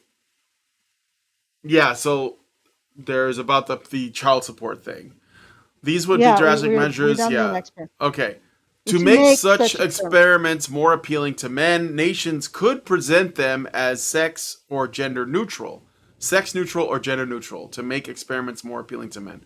Of course, biological males do not have a uterus, so they would be greatly disadvantaged. But theoretically, women could choose to have a child and let the father be the single parent. What? What are we talking about? How? What level of dystopia? What level of hell is this? So, okay, what experience are we talking about? So let me go back to the other paragraph because we did ramble a lot in between these two. A more extreme view is that perhaps men should not have to pay child support, particularly if experiments show that women are mostly interested in having children with the most compelling men, and those men are But not that's willing to not participate if it entails an economic downside. These would be drastic okay. measures, but we believe they could be justified by the existential stakes of solving the female choice fertility paradox. Let me just finish the second paragraph. This is important.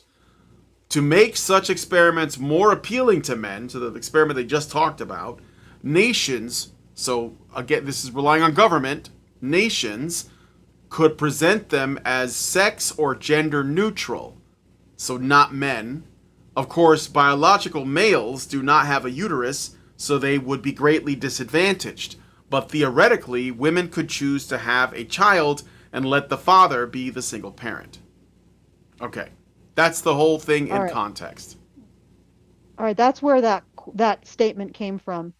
If the assumption is that particularly if experiments show that women are mostly interested in having children with the most compelling men. Well, here's the problem with that, and that's exactly what I was saying, ranting about.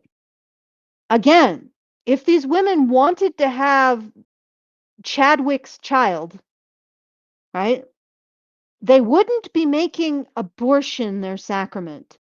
They would be making baby grants or something from the government, getting the money to be able to do this thing if they wanted it so badly.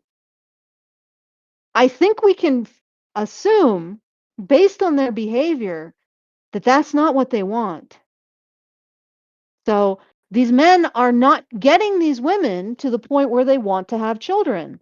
And I would argue that's because commitment from men is a necessary component of women wanting to have children. And these men are entertainment, but these women don't want to have their children, which is why their most central and important right, they say, like the most existential right that they're championing for, is not the ability to afford these men's babies, but the ability to abort these men's babies. because they don't want these men's babies. Let's just go with what they're actually doing. There is no evidence that these women want to have these men's babies. None whatsoever. Unless you're talking about certain communities of long-term welfare recipients. All right? Outside of that, there's no evidence that this promiscuous mating regime is producing women who want to have babies or consider having babies important enough to start petitioning the government to call that the existential right that they want. All right, now if we imagine that we instead had a society of taupe antelope females, they probably would be petitioning the government to be able to afford their fawns, right, from the giga Chad antelope. That's probably the central pillar that they would, that's what they would want, because that's their mating regime. That's how they reproduce. So they would be saying to the government, our most important right is the right to have our fawns underwritten by the government. Not our most important right is the right to abort the spawn that we've conceived with these men that we don't want to have children with. So right there, the paper is assuming something we have direct contradictory evidence against. That's what I was trying to get at before. And in terms of let the father be the single parent, theoretically, women could choose to have a child and let the father be the single parent. Like, that doesn't. I'm sure men would be happy with that, but I don't think that's going to happen. Yeah. I got another Yeah. super chow. Yeah, I don't think that. I think these are disastrous things to suggest. Okay, super chow from the official reverse traditionalism. The official reverse traditionalism channel on YouTube gives us $5 and says, does it make sense to suggest that the UN and other orgs are talking about 140K in unpaid emotional labor are failing to understand familial specialization? I don't think that's going to go through. The UN, a lot of times, they just talk out of their ass and nothing ever happens. But anyway, I'll finish this. The whole point is that a breadwinner plus homemaker combo produces a greater economic output than hiring an equivalent nanny, etc., as a greater than the sum of their parts thing. The homemaker is supposed to produce 50K more of their value than they would cost on the free market. Supposed to produce 50. Yeah. First of all, I don't think they're going to start paying off people to stay at home and raise kids, and they're certainly not going to pay men to do it. That's never going to happen. It's just and the UN, like I said, the UN is an org that often, like, they get up in front of cameras and they say things, but they're kind of toothless. Like, for the most part, they don't have that much authority, and they just try to be like a leading voice, on various human rights issues. But if you don't think that they're like completely paused, you're naive. I'll just say that. Sweet summer child. They are not the friends of men or family, for that matter. And that's probably why they don't really get taken that seriously when it comes to other nations and the way they govern. At least the United States doesn't. I don't think that they're that effective, though. But I appreciate the super child nonetheless. Okay. So another alternative could be state-sponsored, more government stuff, state-sponsored surrogacy for single men who want to become fathers. In feminist nations like Norway, however, surrogacy is typically not permitted because the practice is seen as exploiting women's bodies. Oh, so you're saying that Norway, a country that maximized equality, is not going to allow surrogacy for men because it exploits women's bodies. Do you see how that attitude of anything that is an imposition, an inconvenience, or just asks something of women can be twisted to be oppression, and it makes it impossible for you guys to come up with any solutions for? So you've just admitted that in Norway, they can't do this. So why are you even proposing this as an alternative when any first world country that even begins to bring this up is going to face the same obstacle, because every country is focused on the idea that women could at any moment lose their rights and be oppressed by men. And so we have to remain always vigilant against anything that even has a whiff of patriarchy to it, which apparently surrogacy in Norway does. So what are you guys going to do?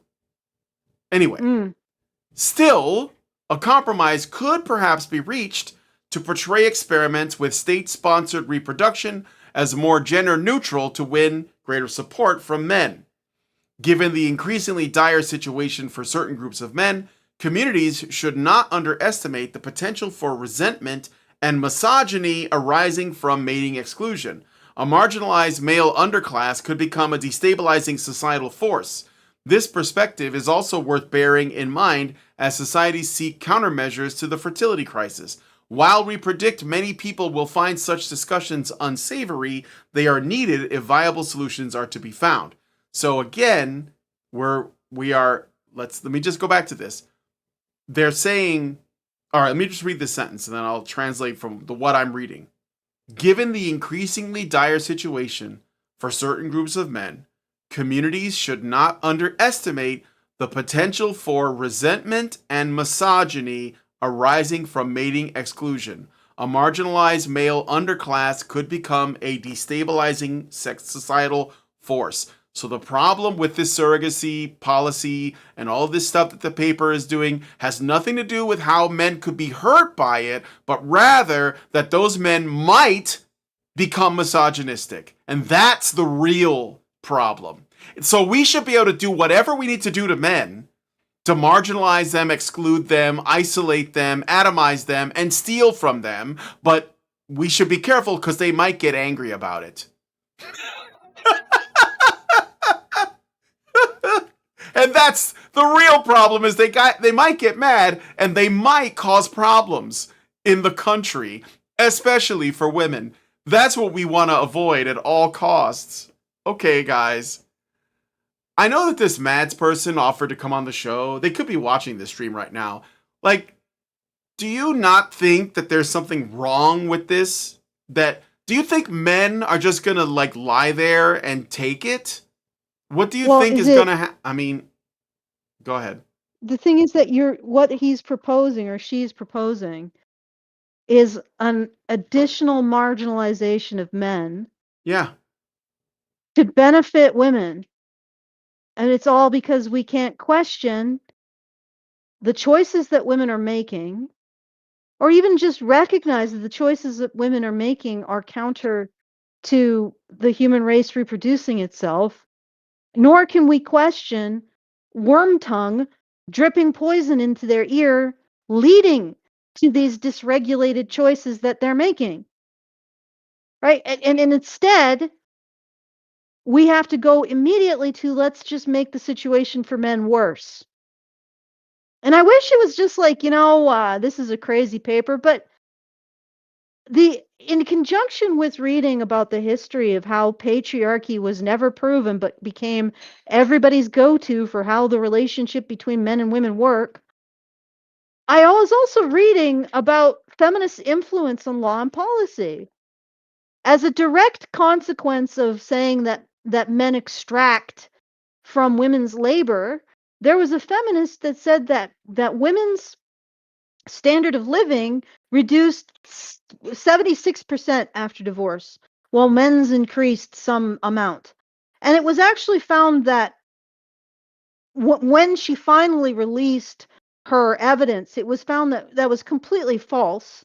But by the time that had happened, a whole bunch of jurisdictions had changed how they calculate child support and alimony and property division in divorce.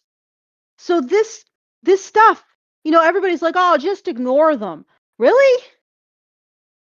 Really? Because that's how you get ruinous child support obligations and policies put in place, and ruinous alimony and ruinous property divisions and divorce, guys. Like every man who says just ignore feminism. Yeah, are you saying that because you really think that's going to work? Or are you saying that because you're a rank coward and you just don't want the fight? All right? Because honestly, they have a great track record of getting all kinds of crap done. And that's just one thing. They have also eroded due process when it comes to sexual crimes and domestic violence for men. And in Australia, it's particularly bad for male victims because male victims need twice the evidence, and a female aggressor just has to accuse them once and it's done for. They have it is a strict liability crime for men. Not a strict liability. It's like a one strike, you're out. And and this is not just Australia. There's all kinds of feminist derived anti-male laws. What a surprise that the group of ideologues that said men are the source of all evil are going out and stripping away men's rights to due process. They're stripping away men's rights to their own property in divorces. Okay?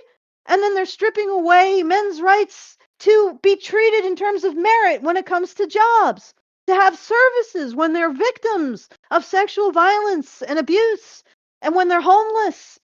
Right? They go out and they do all of these horrific things.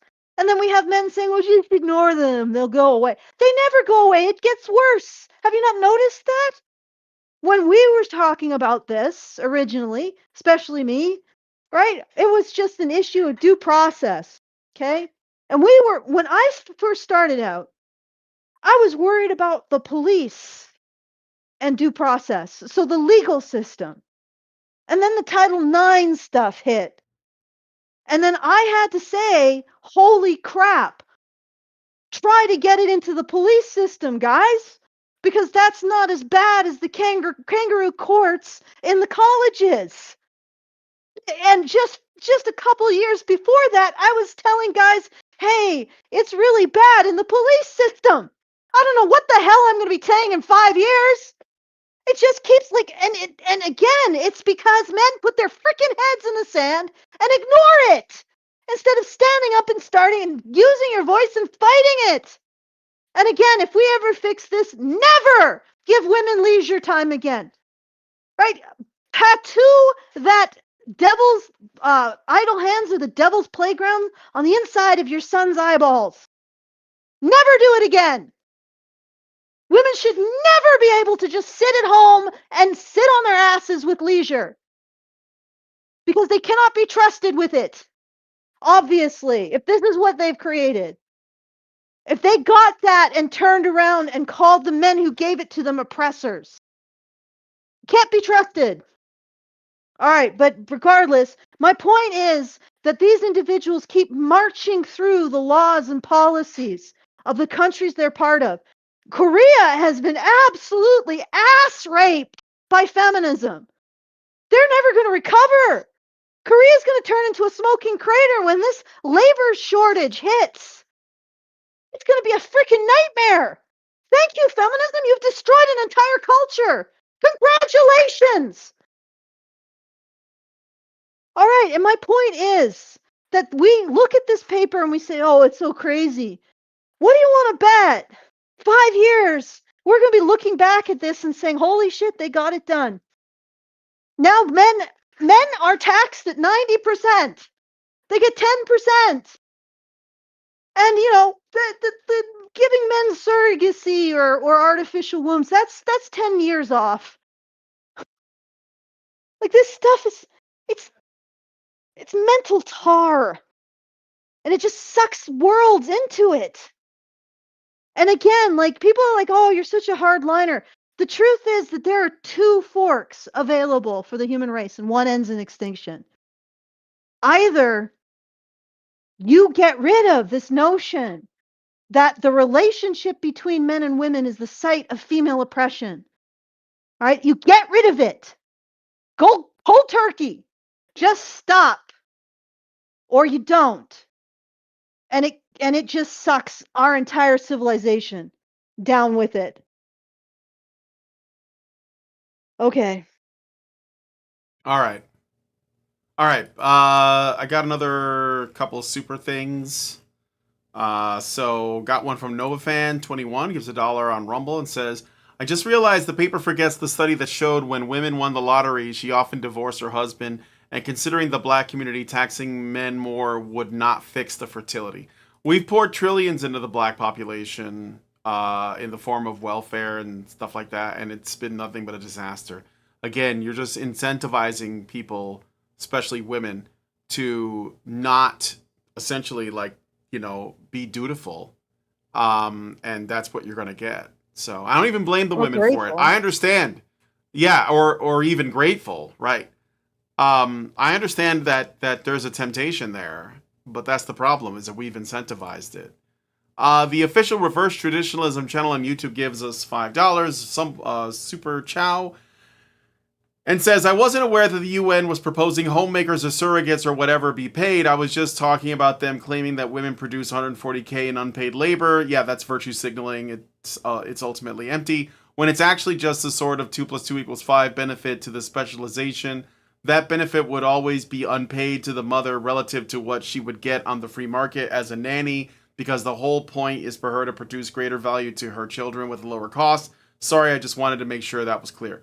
No, I get it. But again, it's not even really unpaid labor. Like the man is paying for everything, so it's not unpaid. That's like falling into their trap as well. When women say, well, feminists say that the life of a mother and a wife is unpaid labor, that's bullshit because she is getting paid.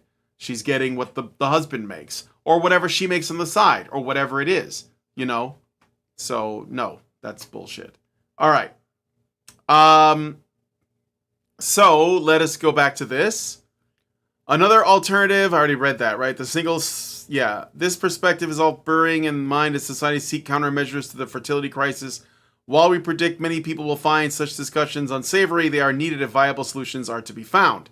In the longer run, artificial wombs could allow men greater reproductive equality. Experts predict that such technology might be available as early as the 2040s.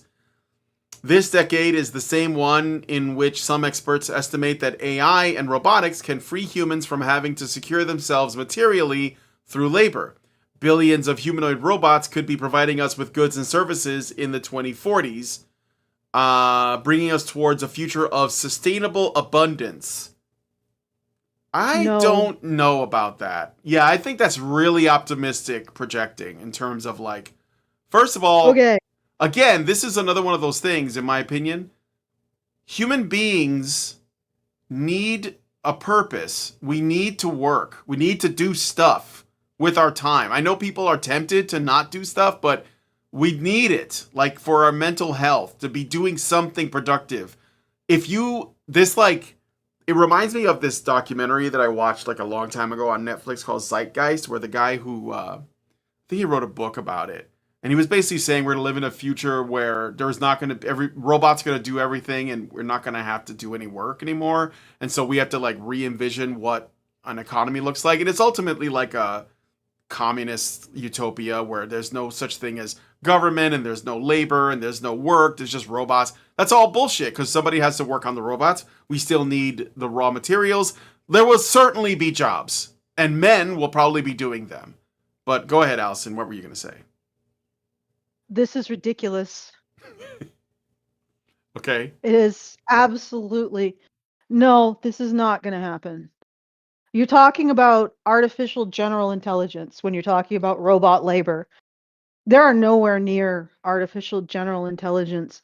And the reason why is because large language models take take the output of academics, bureaucrats, and at the best writers, and they recombine it stochastically to create the output of bureaucrats, feminists, academics, politicians. And you can't create a welder out of that. You can't create a lumberjack out of that. You can't create an electrician out of that. You could maybe create a corporate drone out of that, except even he won't have a sense of responsibility to anything he says, right? So it'll be like a pure gloss and bullshit artist drone, like the worst kind of employee you possibly can imagine. But they're not going to create artificial general intelligence out of AI. They're not going to create that out of language. They don't even have the measurement tools to start creating the tokens to start building something like a welder who can create a weld. Because that is not okay. Do you think a welder is writing a dissertation as he's welding? No, that's entirely feedback between the tactile senses of the hand, proprioceptive um, sense, and the entire haptic system of a welder. We don't even have the tools to measure units of welding or units of proprioception or units of tactile information or units of haptic information. We don't even have those tools yet to even start to begin to measure the things we need to have in order to replicate robots that can do labor. This is so absurd. It is beyond absurd. It is painfully absurd. And like the thing is that we have this idea because of factory robots. Factory robots exist in extremely constrained situations doing repetitive labor or repetitive motions that are all so they have the force programmed into them. They have a particular range of motion. Labor has so much more involved in it. And not just that, human beings learn how to learn, right? So you can't, like somebody who becomes, for example, a dockyard welder, a lot of what they learn, they have to do it through practice. So they're learning how to learn it. That's another skill that AGI is nowhere near understanding. And again, you're not going to get anywhere with the outputs of bureaucrats and academicians and politicians and writers. Like where do you think these two things intersect with the output of welders? And this is what's supposed to create the artificial general intelligence that's going to replicate. Literally, they're saying we were losing men. We can't motivate men, so we need to make more men, right? Well, you have men. Why don't you motivate them? And the other thing is that even if I allow that the current token or the current just call them tokens. The current tokens, which are all large language model, it's a large language model, so they're all language tokens. Even if you allow that, could somehow translate to the kind of tokens you'd need to replicate proprioceptive intelligence. These large language models have a gigantic hole where men are because they come from feminist academia and they're trained on feminists, on leftists who basically hate men and can't stand the thought that there's anything unique about men. It's why Claude can't answer if you reverse the genders on the surgeon riddle, a woman and her son is riding in a car and they get in an accident. The woman sadly dies. The son is rushed to the hospital and the surgeon says, I can't operate on him. This is my son. And Claude says, oh, obviously, this is the boy's other mother. Can't even say the word father because he can't conceive, or it isn't allowed to conceive, of a role that men occupy exclusively, that it's constrained to a man occupying that role. So it has a huge blind spot where a man would be. And you're saying that this is going to replicate the activities of men. Let's be honest here. What artificial general intelligence actually means is man. We want to recreate men.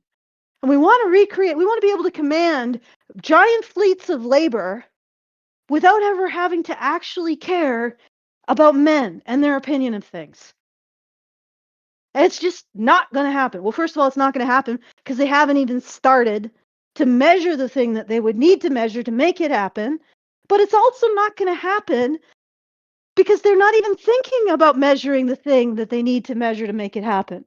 They're not even acknowledging that what they need to replicate is men. So what's going to happen is that these AI companies are going to recreate something that they have never seen and don't acknowledge exists.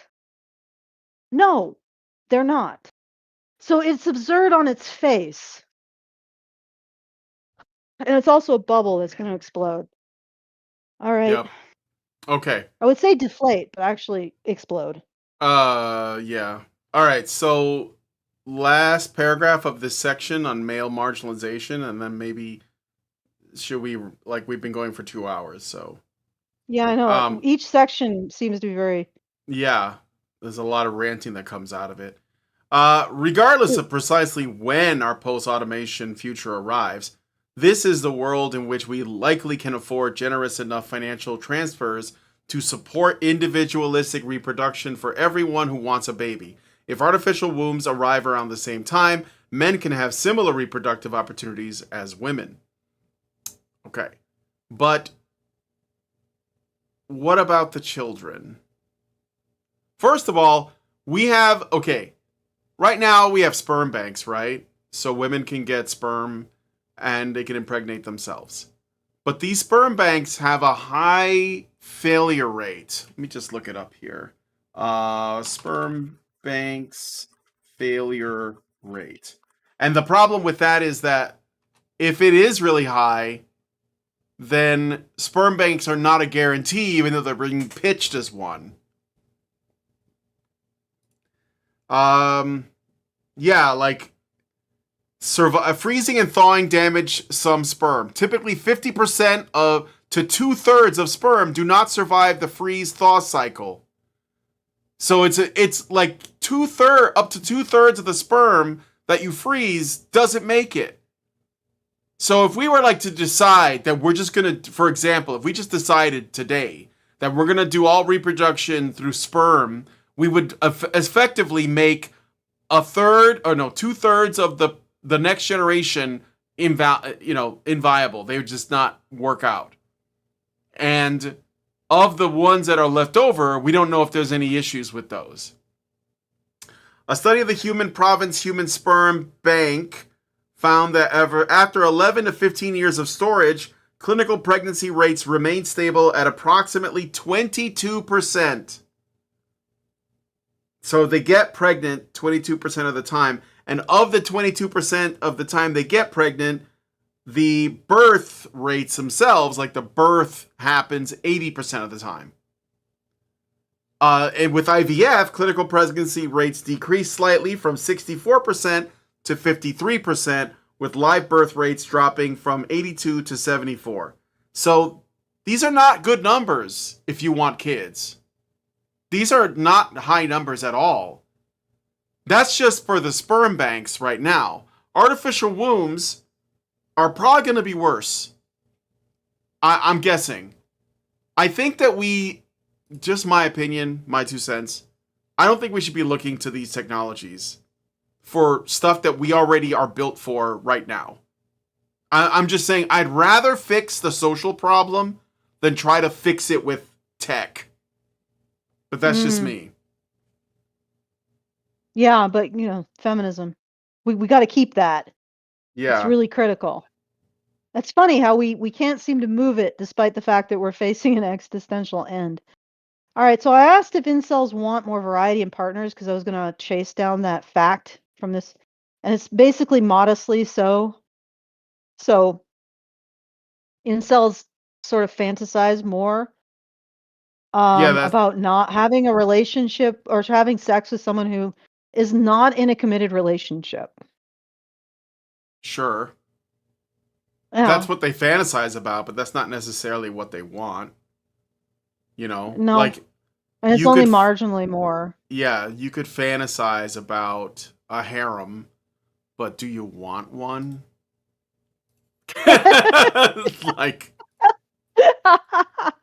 I'm just Oh saying, man, there's a difference, right? I'm saying, like, but we shouldn't of think course of there it is. as what that, yeah, like, I don't want, that's like a lot of work. One woman is a lot of work, okay?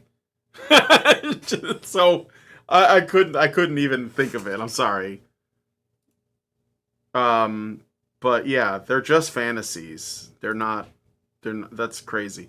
Sleepy Aussie gave us $10 super chow. Thank you. We got a lot of super chows today, Allison. Says it's Oh, funny good. that they outright say that we will piss off men with our ideas and proposals, so we need to deploy propaganda to hide this. Yeah, but they also say they don't want to piss off the women. That's like the impetus for this entire paper is trying to figure out how to give women exactly what they want without upsetting them. That's like the premise, I think. Yeah. Maybe they should ask if they are the bad guys at this point. They acknowledge what they are doing. They don't think they are the bad Mm-hmm. guys, though. When we got the email from No, because Mads, the they're person behind this, they were like really like, "Oh, I just thought it was really interesting," and you know, you guys could have be an just super interesting point of autism. view. It could be. It could be. This could definitely be like an autistic solution. This could be written by an autist that's just like, we're just gonna treat men and women like, widgets, and we're just gonna make the widgets fit together in some way. But I Yeah. don't know. It's possible. But yeah, that's a really good point. We're going to piss men off with our ideas, and nowhere is it suggested that maybe you should question what women want. Like it's fine. It's fine to piss off and marginalize and take money from men, but nowhere in this paper is like, hey, maybe women should reconsider their life choices if it leads to the extinction of the human race. Right? Maybe women need to reconsider their expectations. And what's interesting is the paper is also acknowledging that women's, I mean, at the very least, this is a step forward because the paper acknowledges that women's um, standards are something that most men don't meet now. You get that? You see that, Yeah, Brian? At the yeah, very least, it's doing that. that's actually one of the primary claims the paper's making, is that Yeah. men are not living up to women's standards. Not that women's standards are Well, who knows? absurd, but that men are not living up to them because equality has happened. I guess that's what they Uh, would say. They would say that's what they would say, Allison. I'm not saying that's what I believe. I'm saying that's what they would say. So, well, now that we have equality, women are not satisfied. okay. And to that, I would say Soviet Union. Yeah. They had equality, at least according to workplace. In fact, they had higher rates of women in the workplace, higher rates of women's education, and they actually had at prior to getting into the Western system, because when they left the Soviet Union, the ex-bloc countries, they ended up getting loans from the West. It's where it all starts, guys. And after that, their fertility declined because along with the loans is riding this toxic feminist parasite that situates women's oppression, the relationship between men and women. So it wasn't women's equality that did it. It was specifically saying that the site of female oppression is her relationship with a man. So a relationship with a man is self-erasure for women. And I don't know why anyone would question that that would cause a problem between men and women.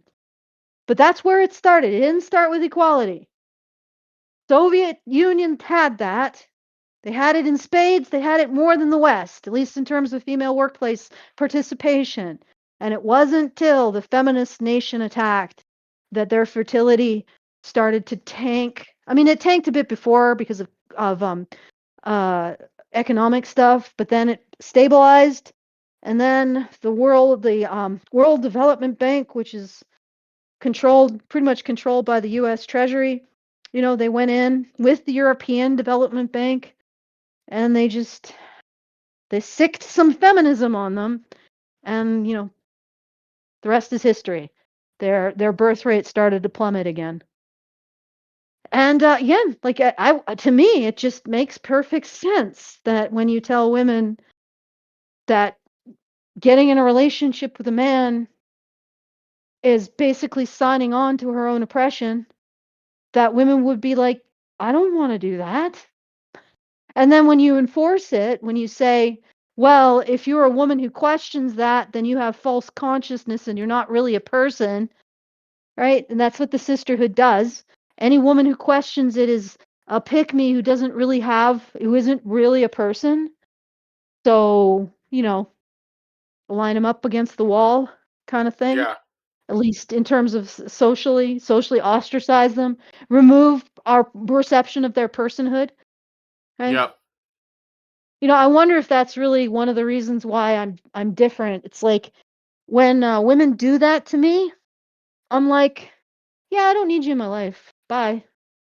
Other women are like, just kowtow. They just submit to it. It's astounding, right? And it's actually sort of gross.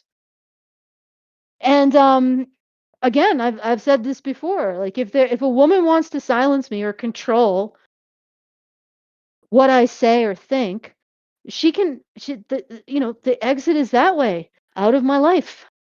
And I'm not going to pay attention to you. I'm not going to pay attention to any woman who doesn't allow me to have my own mind. And I sure as hell I'm not going to agree with you because you're bullying me. And that's it. That's for 20 years. That's what feminists have given me every time I question this. And now I know why. Because they all agreed that there was no evidence of patriarchy. This is the crux here, guys. They all agreed there was no actual evidence that they were being oppressed. They're all like, "Yep, actually we can't really find it. So, Hmm. we can't find it empirically. So, let's do standpoint theory. Our emotions make it real." Right? And because we're oppressed, we have a greater understanding of our oppressors. Yeah, but we're not oppressed. We just no, no, no, no, no. Listen. It works. It works. Right? Because we are oppressed, even though we have no empirical evidence that we're oppressed, because we're oppressed, we don't need empirical evidence because as the oppressed party, we understand our oppressors and our oppression more than men could, and men would want some kind of empirical evidence of this allegation, and therefore we're oppressed. And because men wanting empirical evidence of oppression is in self more oppression that men are doing to us. Ipso facto, we're oppressed and we don't have to prove it. And it's like, that's why I've been abused for the last 10, 20 years by feminists, bullied by feminists, is because they don't want any woman poking that gigantic pustule of thought, that gigantic bubo of bullshit that they constructed between the years of 1970 and 1985 to justify their complete lack of evidence that women are oppressed.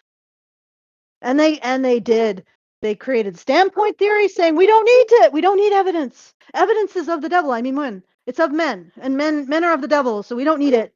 And then they constructed an intersectionality to explain to mop up all of the stuff that just doesn't really fit into patriarchy, like black men and their troubles, and poor men and their troubles, and handicapped men and their troubles. Well, let's just put it all into intersectionality to launder out the men, and hey, presto, it works. All of feminist conjecture is just a bunch of bullshit buttressing that original falsehood, that original thing they couldn't prove. It's just, it is astounding levels of perfidy. Just like, okay, all right, and this is what we need to preserve, is it?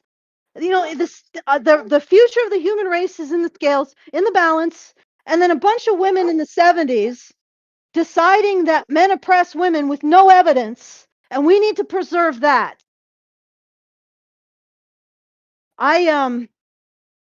Okay, Yeah. all right. I just okay, I'm done. I'm off my ranting podium. And Okay. it just comes out to here. It comes out to here. We cannot question the symptoms in women's choices in men, which are a direct result of all of this ideological chicanery that I just detailed. You say women, men oppress you, that your relationship is self-erasure.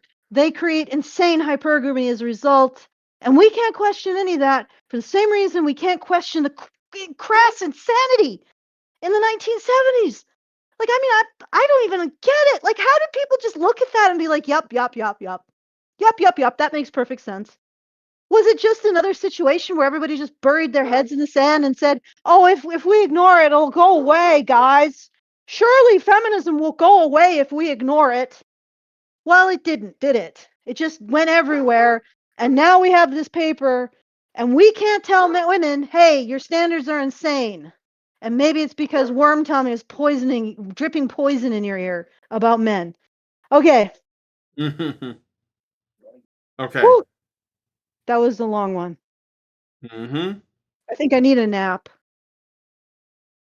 Well, that's the end of the section, and let me just double check to make sure we don't have any more super chows or anything. No, we're good on that. So we can pick it up next time with the future of free women. So now they're gonna say, well, I guess we'll get into what this means for women. How will women benefit? We know men will have it tough, but who cares about that? What does this mean for women's though? How much more liberating are we gonna do, guys? But yeah, go and ahead. it is unbelievable, isn't it? Like it's just like, yeah, this proposal, it's gonna marginalize men, but we couldn't possibly question women and their choices. Like, I just don't get it. Like, at what point do we get to say, don't men get to get something from society? That they're primarily the ones who are maintaining it? You know, don't men deserve something? You know, and it's just like, at some point, can we not have that question, that answer? Like, can we not bring that to the table? Okay. All right. So anyway, so if you want to send a message at any point after the show is over, unless Brian, did you want to say something more? No, I said everything I wanted to say. Oh yeah, then I'll finish the things. Feedthebadger.com/justthetip. Very best way for you to send us a tip and a message with that tip, because you don't send it through YouTube's comment enhancement system, as it were.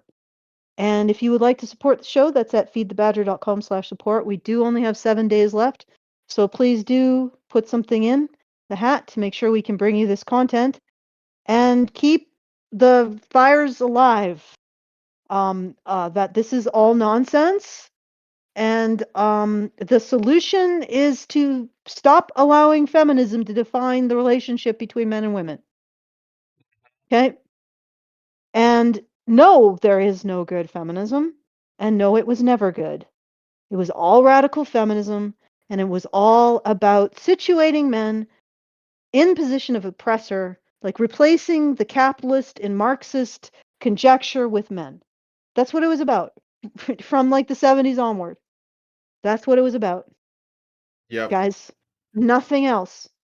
That was the moment that feminism took over Marxism and the left, kicked out the class analysis, said men are the source of evil, and then became the smash patriarchy, I hate men party. And as a result of that, that's when their birth rate started to decline, their marriage formation started to decline, and now it's pretty much infected all of society. Yay, woohoo. All right, so feedthebadger.com/support if you want to make sure that the fires don't go out, and badgernation.online if you want to join us in our community. All of this is in the low bar as well. And I will hand it back to you, Brian. Okay, well, if you guys like this video, please hit like, subscribe if you're not already subscribed, hit the bell for notifications, leave us a comment, let us know what you guys think about what we talked about in the show today, and share the video, because sharing is caring. Thank you guys so much for coming on this episode of Maintaining Frame, and we will talk to you guys in the next one. Have a good weekend, everybody. Men's right activists are machines, dude. Okay? They are literal machines. They are talking point machines. They are impossible to fucking deal with, especially if you have like a couple dudes who have good memory on top of that too. Holy shit, you're fucked.